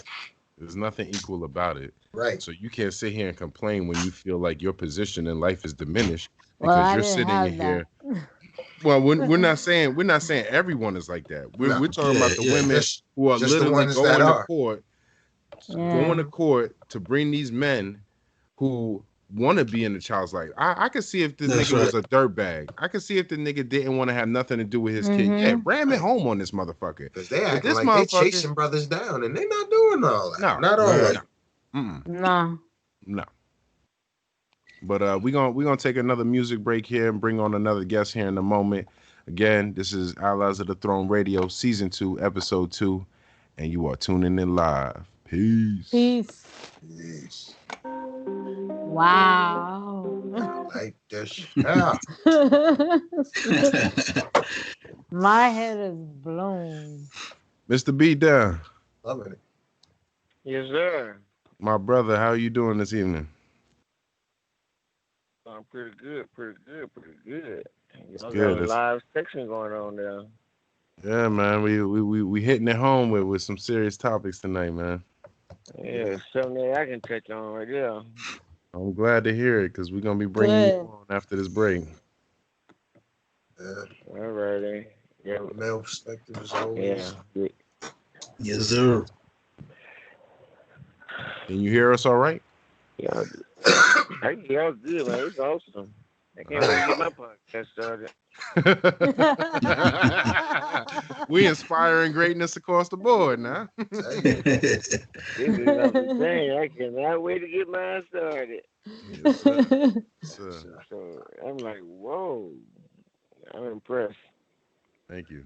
Thank you. Be down, you get you. Y'all awesome. Thank you. For those of y'all who don't know, this is Beat Down, the producer, also known as Tanaris. He's a very talented man, very wise man at that. He has also experienced the ups and downs, trials and tribulations of being a father, fighting for, rights to be with his children. I mean, shit, I think I heard him mention he had to go to child support court coming up here soon. So, like, this shit is nonstop for us. It don't matter what age you are. It don't matter who you are. That's right. And I feel like it happens to the most caring of parents there are, because, like I said, if you was some low-life loser, they wouldn't even be bothered with you, Right. But because they know that you have a weak spot, which your child is your kryptonite, they're going to keep using it for the next 18 years no matter what. That's right. That's the saddest shit in the world. And you know what kills me about some of these women? Like, you will sit here and run a good dude through the rings, but you get slayed almost every Friday or Tuesday club night by some bird-ass nigga you just met. Talking about they can't find a real G. That nigga in the crib eating the kids' snacks and shit. Yeah. Ain't paying for a motherfucking thing. Right. But you sucking and fucking this clown. Yeah, 9 out of 10, he beating the living lights out of you because that too. That's right. Because you out here catching the attention of random dudes and this, that, and the third. Yeah, just how he met you. And they be the first one to be like, I can't find a real man. Right. Or men ain't shit. Yeah, men ain't shit. Men ain't shit. No, the men you fuck with ain't shit. Let's correct. That's right. Your mentality that's your shit. circle. That's what you tell them. And your mind, it's sad your that social media, they perpetuate that. With the memes and the videos. Oh yeah, They empower that Facebook bullshit. is straight horror culture. You already know that's straight horror culture. Shaking ass, fans only. And then niggas face talking about what you gonna do for me, what can you buy me? If not, don't waste my time. You getting biffed by real niggas. Right. Let me in the background they bet on the floor and shit. Let me check this. Yeah, true. All right. Let's go back.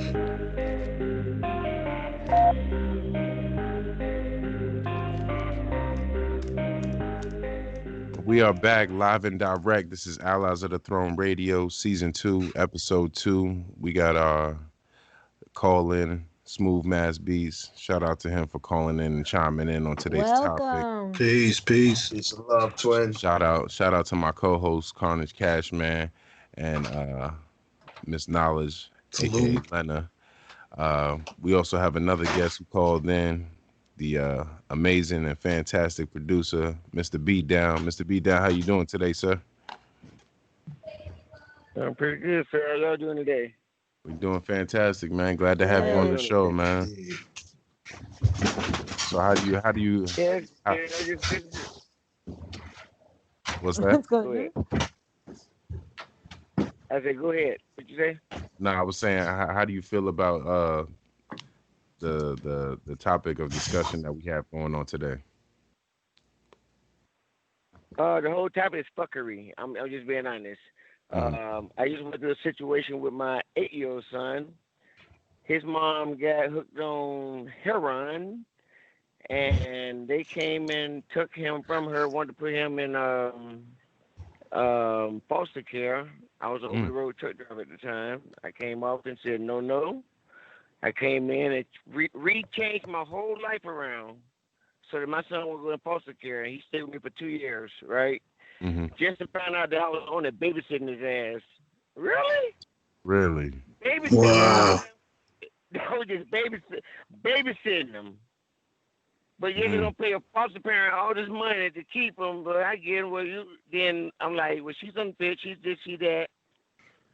And the government is so crazy. She got hooked on they put on Suboxone, but that's legal. It's still liquid heroin. Right. You know, and but they give my son back to her. And they give him back to her. Guess what now? I gotta go to court Wednesday for child support. Oh. I gotta go to court Wednesday for child support. I'm like, wait, hold up. For the last 2 years, where you been? Mm-hmm.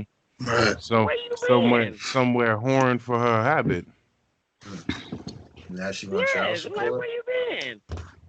That's crazy. She wants child support, and it has something to do with her husband. Her husband got hooked on heroin, and because he's scared that, I don't know, because I'm the baby dad, and I guess they wanted me to be the deadbeat. I said, I'm not a deadbeat. My dad wasn't there in my life. My dad was in prison for 34 years of my life.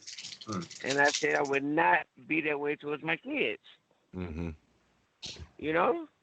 Right. And it's really the system. It's a system thing, because then I went to court one day, and even the judge said his monkey ass behind us, said, it's the law. I said, but do you even know the law? And I asked him, but it's the law. It's in the law book. Do you know why that law was put in there? The child support law was revised in 1975, and it went against black men in 1975. I still remember that because I'm a 70s baby. And I still remember they said, oh, yeah, we're going to crack down on deadbeat fathers. You know what I'm saying? I remember that. And they came off on black men, then just to find out that the white men were doing the same shit. Right. I said, kicking your ass right there. White men were doing the same shit, but they revised it to go against the black man. You ask the judge about what's going on, the judge says it's the law. The police say it's the law. Mm-hmm. Like, that's all they lean back on. That's all they lean back on. Yeah, it's the law. They don't even know the law, but it's the law. But it's specifically designed to keep us from excelling to that next level. And it ain't just blacks. It's Latinos. It's anybody who it doesn't fit the description of making America great again. So as far as they concerned, right. At that time, it was all black men back in '75, right? I remember that. It was all black. Now you put the Latinos, the Puerto Ricans, and everybody else in play with it. But when the white man got on board, they was like, oh, shit, we fucked up. Right. But they can't change the law now. It's there. More deadbeat white guys than it is black guys. And that's fact. Oh, yeah. Without a doubt. That's fact. And the sad part about it, the sad part about it is that most of us derive from broken homes with a higher level of respect for our responsibility because we had a lack thereof. Facts. Right. Indeed. Facts. And like today when you helped me rest, when I talked to my 19-year-old son, same situation. His mom wanted to be super mom. Somebody talked about that earlier in your show today. They said about the mama wanted to be like she's like Captain Mom. Well, my 19-year-old son mother's the same way. And now she calling me to help her out. I'm like, too late. It's too late for him. I mean, he's set in his ways. When I told you that you was babying him too much, I told you that he was doing all this stuff right here. Oh, he's just a kid. He's just a kid. Right. No, he's not just a kid. He listens to every word you fucking saying. That's right. The Bible. Like it's the goddamn Bible. Now he don't want to get a job. Now he want to leech off of me, and I said, no way. And Rich happened to be on. I dug into him today. He dug into him. Because you're 19 years old. You know, your father's a hardworking man. He's a respectable man at that. He loves you. I know he loves you because you wouldn't be laid up in his house if he didn't love you. But at the same time, he wants to implement some level of responsibility. There is no way in hell that I'd be able to move myself, my girlfriend, and my dog into my dad's house and expect him to be okay, responsibility free. Are you shitting me? There's no way. And So you'd for be you surprised. There's a lot of people like that nowadays. who just expect it, it's a Mm-hmm. set Yeah. level of Yeah. expectation. It's Yeah. nothing's being earned anymore. No, it's just a Everything given. should be given on a silver platter. And for what? Right, because you ain't Because did shit to earn that. no sooner can I give it to you, will you lose it? Right. You have no sense of saving. You have no sense of responsibility. You have no No sense respect for it. of self-respect. I None was of You that. have about to no say that. respect for it. No How respect. can you respect something you didn't earn? Yeah, right. Exactly. Right. You know, Right. I do a lot of Black history teaching and a lot of history studying.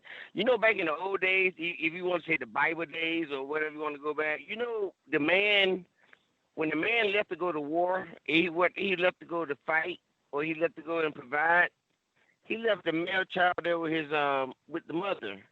But you know, he came back when that male child turned 13 and took him with him. Mm.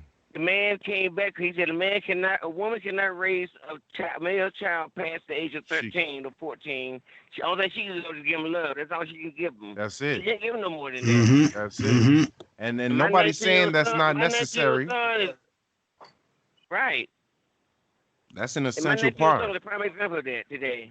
Mm-hmm. Yeah, he's a prime example. He's like, he don't believe in working now because the way his mom want to play supermom with me.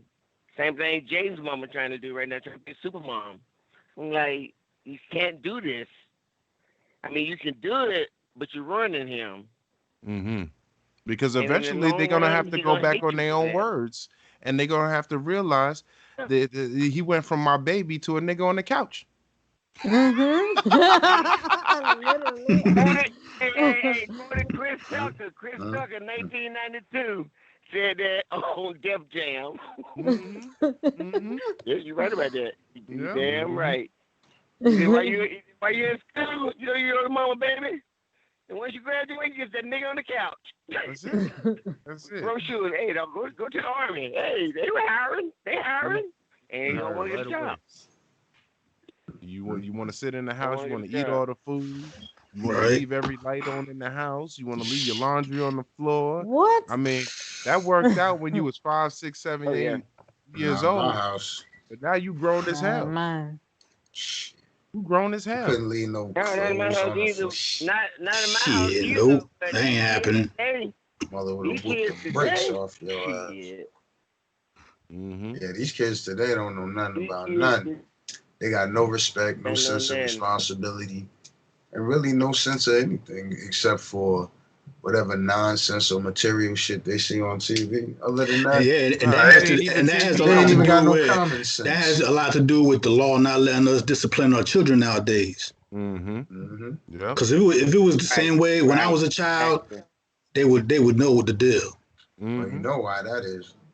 Shit, motherfuckers started going crazy, losing it on their children because they wasn't disciplining them in the first place. Yep. So then the child got disrespectful. No, Dude snapped, that beat the hell out the child. that and wasn't then the they black put the kid though. diapers. That wasn't the black kid. That wasn't the black kid though. I'm That was sure that it white wasn't. kid that was doing that. Of course it was. That's why I said parents snapped on that ass. And that's why they said.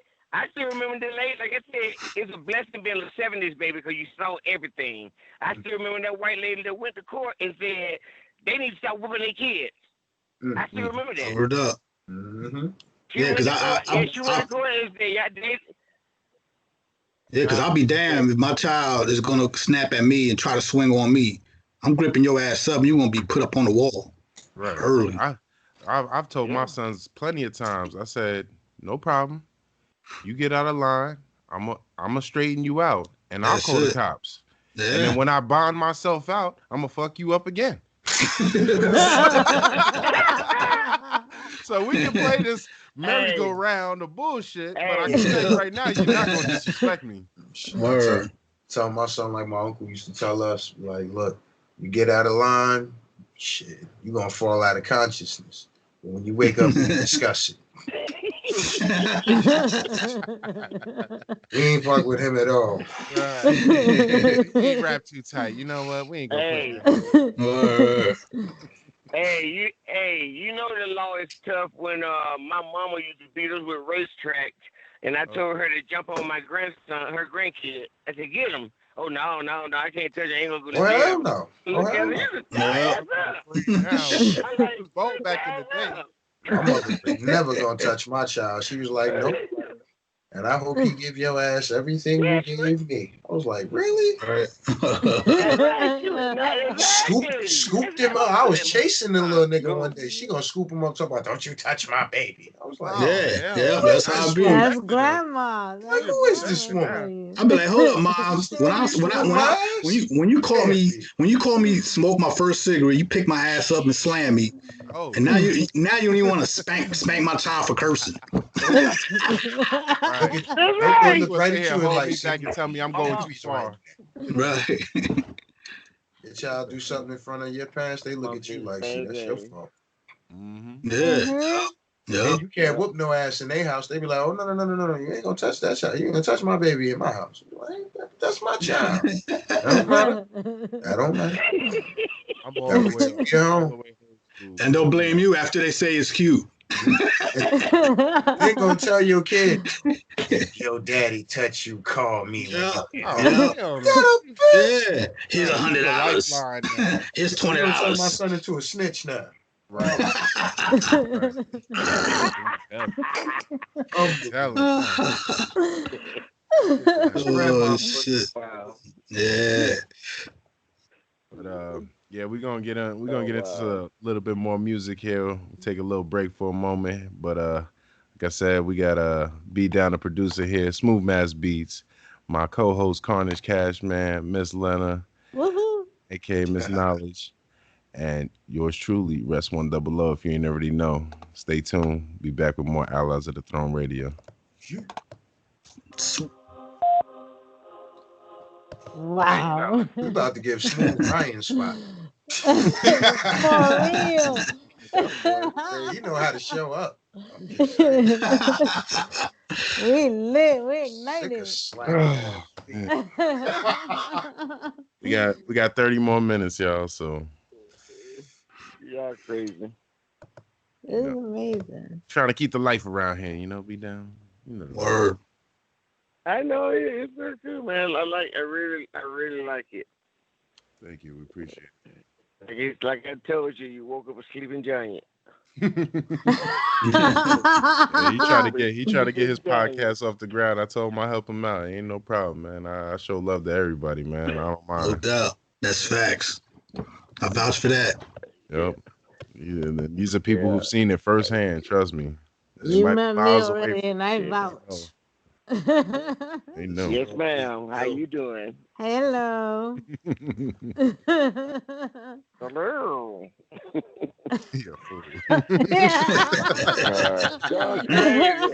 Y'all crazy. Wow. It's amazing. Amazing. Straight up amazing. So Lena, you want to get into your birthday segment or whatever? Shit, this whole conversation is I know. It's a chewed up most of the episode, but it's a juicy topic for real because there's so many people. Yeah. So I don't know. It's up to you if you want to do it or not, but we can keep getting in there. It also sheds light to those who don't really know about the system. I think we should continue with this convo. Especially for the youngins that's still out here trying to stick their dick in everything. Look, they out there rabbit hopping. Down. That's my son. Rabbit hopping out there. I try to warn him. He a pretty boy, so we got that squirrel life alone. Fuck all that nut chasing. Be above all of the normal. I told my 19-year-old, I said, yo, I'm glad you're 19 because if you have a kid, that's your responsibility. If you was younger, that would have been my responsibility. Right. True. And I'd have been crazy tight. You know what? Oh, hell yeah. I told mine yesterday, I said, you was 18 last year. And I said, we still owe got a little rust on us. I said, now you're 19. You 1 year grown. I said, you good. Don't ask me for nothing. Right. I said, it's time to be a man now. All you can do is give him advice. That's it. 1 year past 18. Exactly. Give him advice and show him the direction. That's all you can You do. understand? But then I got a That's cell right. phone bill. I got this. I'm like, that's for you. Mm-hmm. I said, you pay me $200 a month. He said, I'll give you 80. Man, you gonna get out of here, you better. He trying to negotiate now. Yeah, that's You can't even stay in the halfway house for $80. right. For Right. real. Real. Not at Not all. even a furnished apartment. Nope. Hell no, that's like $200 a week. Yeah. Air mattress on the And floor. furnished rooms is like $100. That's a room. No shower. $150 if you're lucky.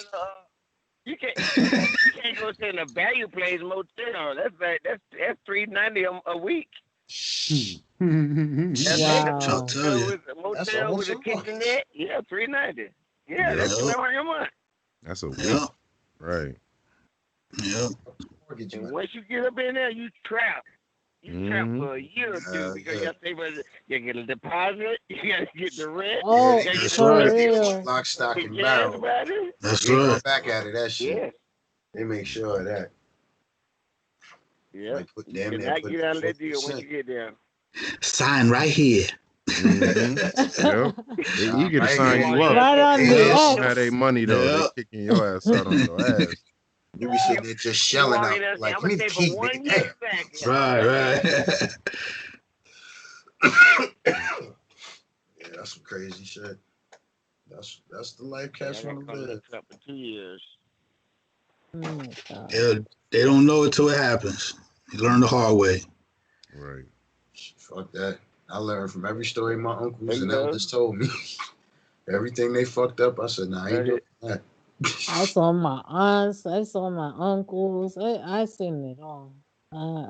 See, I was one of those kids that took their word shit. for it. Like, my cousins was like, well, I think I could have did it better. I was like, you know what? I think he fucked up and I'm going to learn from that.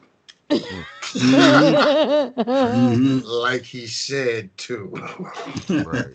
Well, if he did it like this, yeah, all right, you go ahead. I'm gonna be over here with it. But there are a lot of times where kids fuck up because they see other young heads who they think is young. They got kids and they seem happy, but they don't know the insides. Mm-hmm. So they want that too. They be like, yo, I want a child. You know what I mean? Right. And that's where they fuck up. The they feel like they filling a void. The saddest ones that I've seen is like one guy will have like 5 girls all lined up to have his child. And they all pregnant at the same time. Wow, that's I've crazy. seen that. And he done told all of them, oh, I want you to have my baby. Like, wow. That's crazy. That's some wild out shit. You know? I told my daughter, man. I told my daughter, she's 13. And she already got her red, yo. And I was like, yo, you know what that mean, right? And she's like, don't worry, I don't got no boyfriend. Like, you better not have no boyfriend. You better not be doing nothing. Because I ain't trying to hear that shit. That was we shooting on sight. Word. We got 60 seconds for this song over, so I'm going to put us into the queue so we can be ready. Okay. Yeah. You're not part of you're not part of zoo. And guess what, nigga, you're no dirty Cashman too. If it wasn't for your kids, you feel my shoe. But now you go to Alaska, build an igloo. I had love for you no more. Pick it up the flow. Let your master get up in that ass roll. Say what, No, you don't know how much joy it gives me to know that I have personal responsibility for that. I'll put the battery in his back.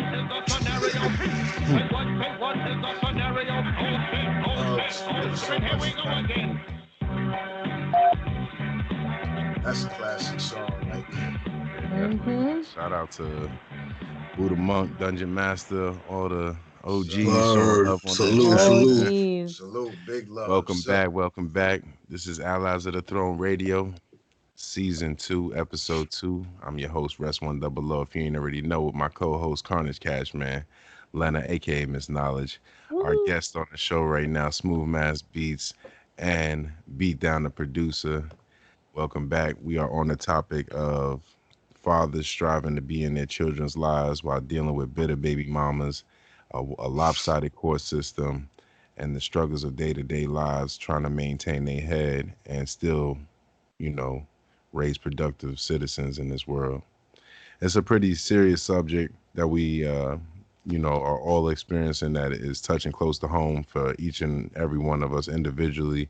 Some of us are still going through some issues. Some of us have already been through these issues, and some of us have yet to deal with these issues. So if you're tuning in right now, shout out to you. We appreciate your support. We appreciate you Thank you. chiming in. Definitely appreciate all of that. I think we're gonna use the last bit of this segment to touch base on what I would like to think is like the final topic of this whole ordeal, which is basically the mental state of the father after going through all of this, you know what I mean? And where their mindset is at, how much they have to hide from the public, how much they have to hide from their children, how much emotion that they have to basically restrain from expressing on a day-to-day basis. Because for one, it's definitely in the objective to prove that we are unstable, to prove that we are angry, to prove that we are dangerous to society, and us lashing out, us doing something in a fit of rage, us saying something inappropriately in the eyes of a court is just basically red flags for them to just slay us even further. I can tell you myself, I've had suicidal thoughts in the past multiple times in reference to just fighting for my kids, in reference to not being able to see my kids. I've turned to alcohol on a few instances. I've abused many different drugs in my past, just to kind of like subside a lot of that hurt, pain, and anguish. And even today, you know what I mean? If it wasn't for my wife, who I got now, I would be making a lot more poor decisions. If it wasn't for my support system that I have, I'd be making a lot more poor decisions. So I say that because it's opened my eyes to how, not only how important my role is to go through all of this and to earn my stripes. And I'm not earning stripes for anybody else's recognition. I'm earning stripes for the respect of my children, who can see that I'm trying to be honorable. I'm trying to respect my role and my position, and I'm accepting of my responsibility. And my responsibility is not just financial. My responsibility is physical, mental, emotional, all of the above. And if I can't be there for all of those, for the fact that a financial obligation isn't being met to feed a person who could give a fuck less whether or not my kid reaps the reward of that financial obligation, none of that shit means anything to me. It has to be on the basis that my child understands the struggle that I go through. I've spent many times just sitting in my car crying, you know what I'm saying? Because who the fuck can you go to when you spend numerous amount of man hours paying attorneys, sitting in courtrooms just to basically get strung along to hear, well, it's the law and this is what you have to do, regardless of how you feel, regardless of what you think is going on at her home. It's the law. And if you don't do your part, it's going to come down on your head. Right. That's facts. That is facts. No, those things right there, it's like, that's what led me to in the street, live in the street. I ended up being homeless from always getting incarcerated and not holding down a job because of the fact. Plus hustling weed and cocaine, which also made me build cases that messed my life up, and another turnaround, you know what I mean, which made me even further not see my child, which further makes his truth come more believable. You know what I'm saying? From the stories that was fed to him. Right. You see what I'm saying? And I'm just he doesn't get your story. Exactly. He doesn't get to hear what he your only story gets consists the one of. side. Exactly. He don't see that I was hustling to try to get my apartment back. You know what I mean? I was selling fake crack just to rent a car so I could sleep in. Do you know what I'm saying? Going to shelters or like white MCAs or boys clubs to take a quick shower real quick that day. They don't see that. You know what I mean? That's blind. They blind to that truth. Right. You know what I mean? You could have been a dirtbag and decided to go live off of another female, get another female knocked up just so she could take care of you. But striving to be in your own kid's life and jumping through the hoops and not hiding from the system. Because I know a lot of baby daddies who literally will hide. Yeah. So they don't have to deal with the court system. They don't have to go find a job so that That's they right. can track them down. Exactly. There was many times where I'm looking in the sky, I should say, or should I say just in space, zoned out. And I'm like, you know what? Fuck this shit. I'm gonna go to jail anyway. Fuck jail. It's free food, free place to sleep. That's how I was thinking, because I was homeless. I didn't give a fuck at that time. I didn't care no more. I was lost. You know what I'm saying? But you know what kept me up? This is what kept me up. Not the fact that I got children that I wanted to raise them properly. This is what kept me up. I put myself in my child's shoes and looked up at myself, wondering how my dad is. Wow. Damn. And I said, I gotta be better than this. You know what kept me up? Wow. What? What kept me up in my drive? What kept me up was knowing that my dad was in prison for 34 years, 32 years, something like that. And when I met him in my 30s, right? Then I look back and everybody, my mom kept on telling me, you're going to be just like your dad. And over there crying, I ain't going to be just like him. And that right there kept on just like hitting me in the back of the head. I kept on coming, my mama kept on bringing negative message to me. You look just like that nigga. You look just like him. You're going to be just like him. You look just like him. You're going to look just like him. You look just like, wow. So I had to take a negative and turn it into something positive, right? Right. So I did that, and it worked. It worked. But when Emmanuel came along, it was just like it just took me to a whole nother level. You know, I said I have to be successful. I can't fall. He kept me going. Then Trey came along. You know what I'm saying? It's like they just keep me going because his mom ain't shit. I'm like, if this kid loses me, he gonna be in the foster system.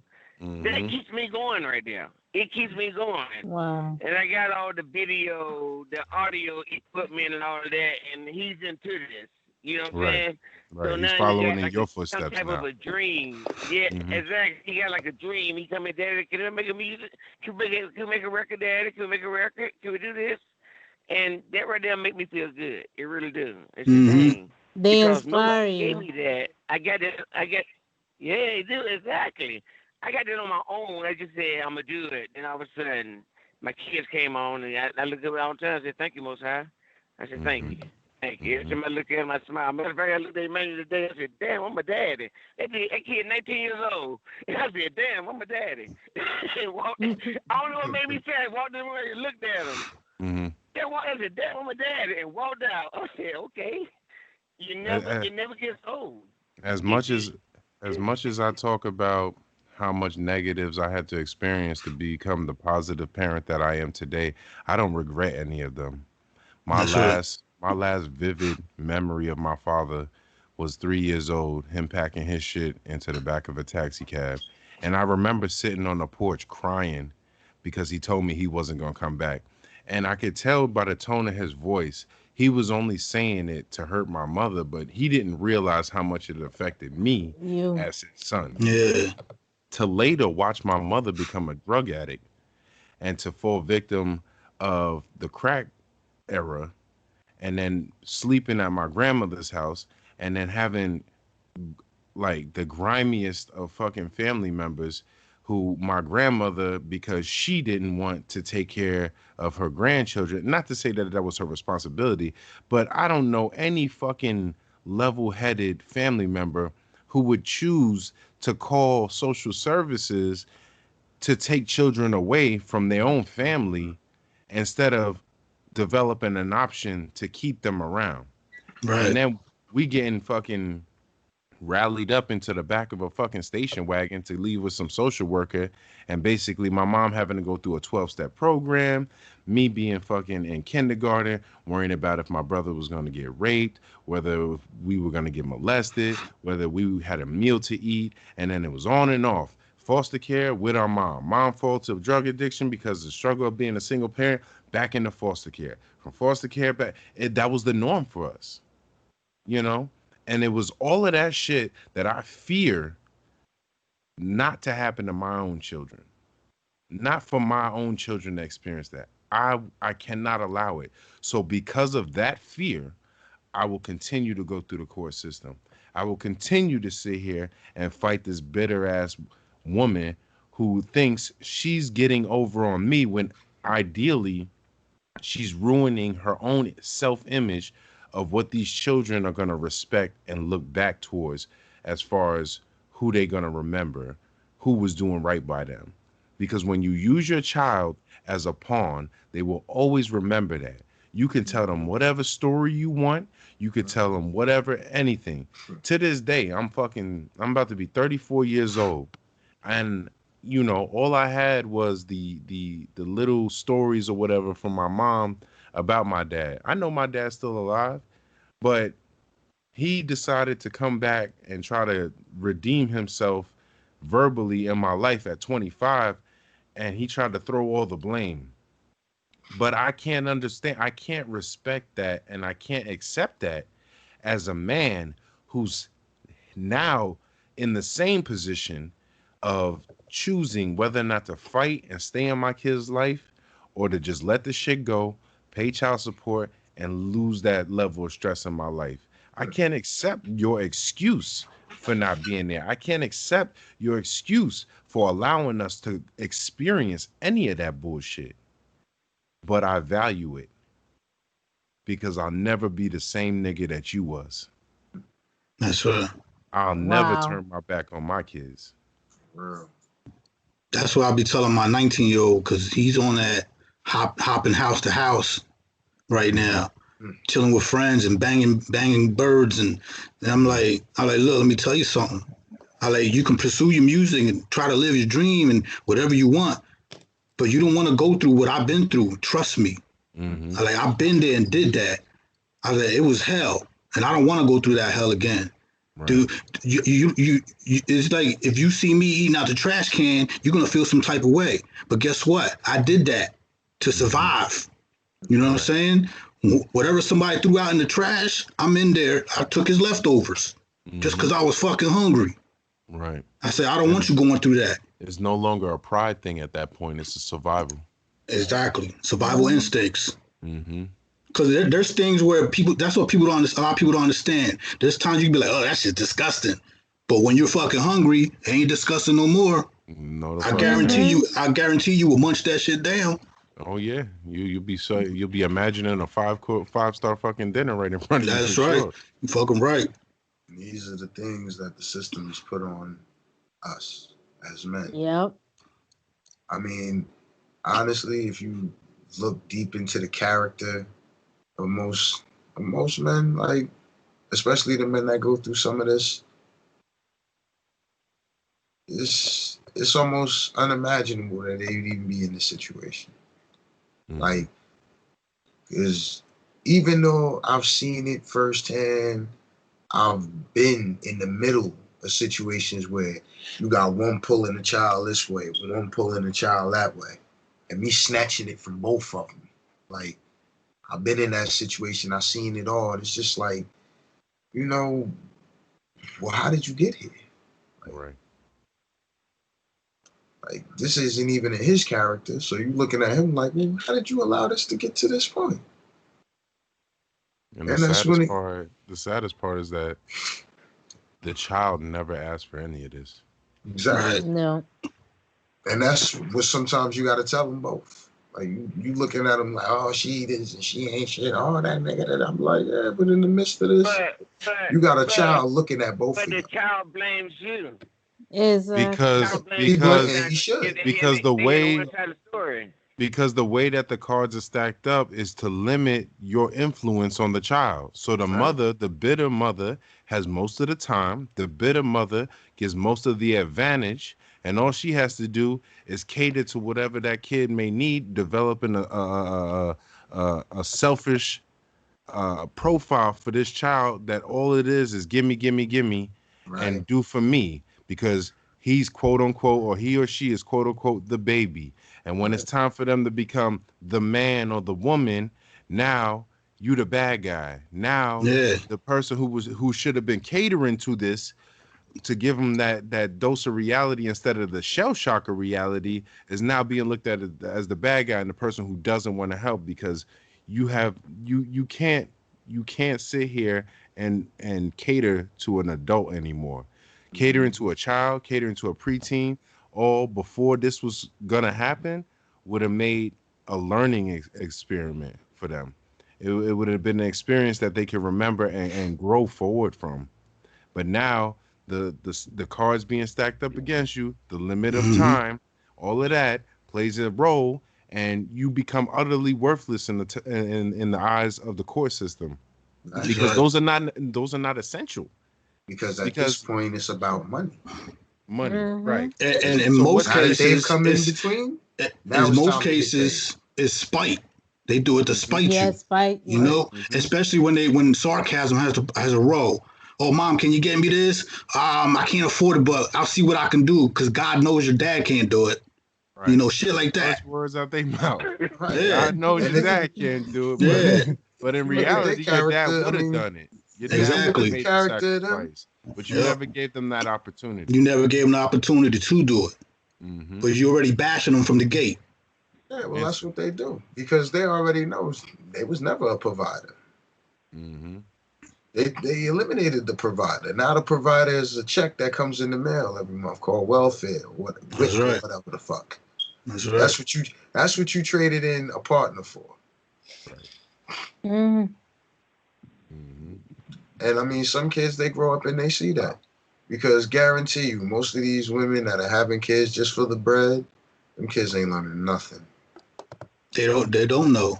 And anything that they learning is negative. That's how most of them kids today, the little girls, they growing up learning, the system feeds us for free. Right. We don't need a man. Right. As long as you ain't got no dude in the house, you can get a check. That's right. That's exactly how they say it. And if you get a kid, you can get more checks. Well, we coming down to the final minutes of the show, y'all. This is a great episode. This is an emotional episode. This is a real ass topic that a lot of people kind of dance around. You know, they get left with hearing about the worst case scenario for how it is to be a single mother, but they don't look on the other side of that coin of the father who's actually been fighting the whole time, the father who gets no recognition for their efforts. And there are a lot of us out here there, and regardless of the bad stories you might hear or whatever you might want to believe, it took two to make that child. And not everybody is as cold and heartless as you might believe to walk out of their child's life. But this has been season 2, episode 2, Allies of the Throne Radio. Shout out to all the guests who came on today. Shout out to my co-host Karnage, Cashman, Lena, aka Miss Knowledge. And I'm Rest One Double Love, if you didn't already know. And shout out to Beat Down and Smooth for calling in. We appreciate you guys. Thank you for the love. Thanks for having us. You already. All right. And y'all have a good night, man. Check out the video later when we upload it behind the scenes so you can see all us clowning behind the scenes. No, we do. Peace. Peace. Peace and love. Wow. Give me my clips. Shit. Yo, I wish I had a clip. Smooth, man. You make a pretty decent co-host, man. Co-host, yeah. That's what's up. Yo, you add a flavor to the station that we kind of feel like is essential here. Yeah, we might need to keep that. Yes, man. That's what's up. I don't know what your availability looks like, but we broadcast every Wednesday and Saturday. And Saturdays. You know what I mean? I know you got your own equipment. I know I've known you to be very responsible and things of that nature. So, you know what I mean? If you interested, man, we'd be more than happy to offer you the position. Yeah, I'm with it. I ain't doing nothing them days. Let's do the damn thing now. Do the damn thing. Yes, sir. Ryan's killing me. Ryan's killing himself. COVID-19 has got a hold of him. Oh shit! Damn shame. I got what I need though. That's bad. Okay. Oh, yeah. Whenever he decides to get his life together. See this right here? This is what I call a vaccine. There you go. There you go. That's 10 drops a day. Keep the corona 90 away. seconds. That's it. Me need one of them things. Yo, Doc Griffin. As soon as the order come back, me send you one. Word. Everybody gonna need the oil tea in the compound, you know. Y'all already know it's Ivory. Every day. So, All right, man. Well, the next episode we got Matt Bastardo. 60 seconds. So you know what I Maddie mean. B. We'll have you added to the Allies of the Throne radio host chat room or whatever, and we'll kind of go through a rundown of we kind of like try to get different things to talk about throughout the segment. This topic, and you see, we bounce off each other, so right. Yeah, definitely. The vibe is nice. Mm-hmm. And you know the vibes. True that. Yeah. I mean, all we ask is that, motion, it doesn't have to be every day, all day, but at least the day of the show, try to really ram it home. You know what I mean? No doubt. Any information that you need, any advertisement as far 10 as seconds. Images and stuff like that, we'll definitely. And you see me, I post. We bout those strictly. We send them chickens, fishing, think a nigga tricking, please. We in this bitch winning, bigger Willie spinning cheese. If I wasn't born, the game would have been. Thank you for using Blog Talk Radio. Goodbye. Goodbye. Goodbye. Cheerio. Good boy. Word. That's what's up. I'm with that. Yeah, man. For sure. We like the rawness of the show. You know what I mean? It's natural. It doesn't seem staged. And it's nothing scripted. It's reality. It's like real truth. We all talking from each other's experience. That's right. So. Right. So we definitely.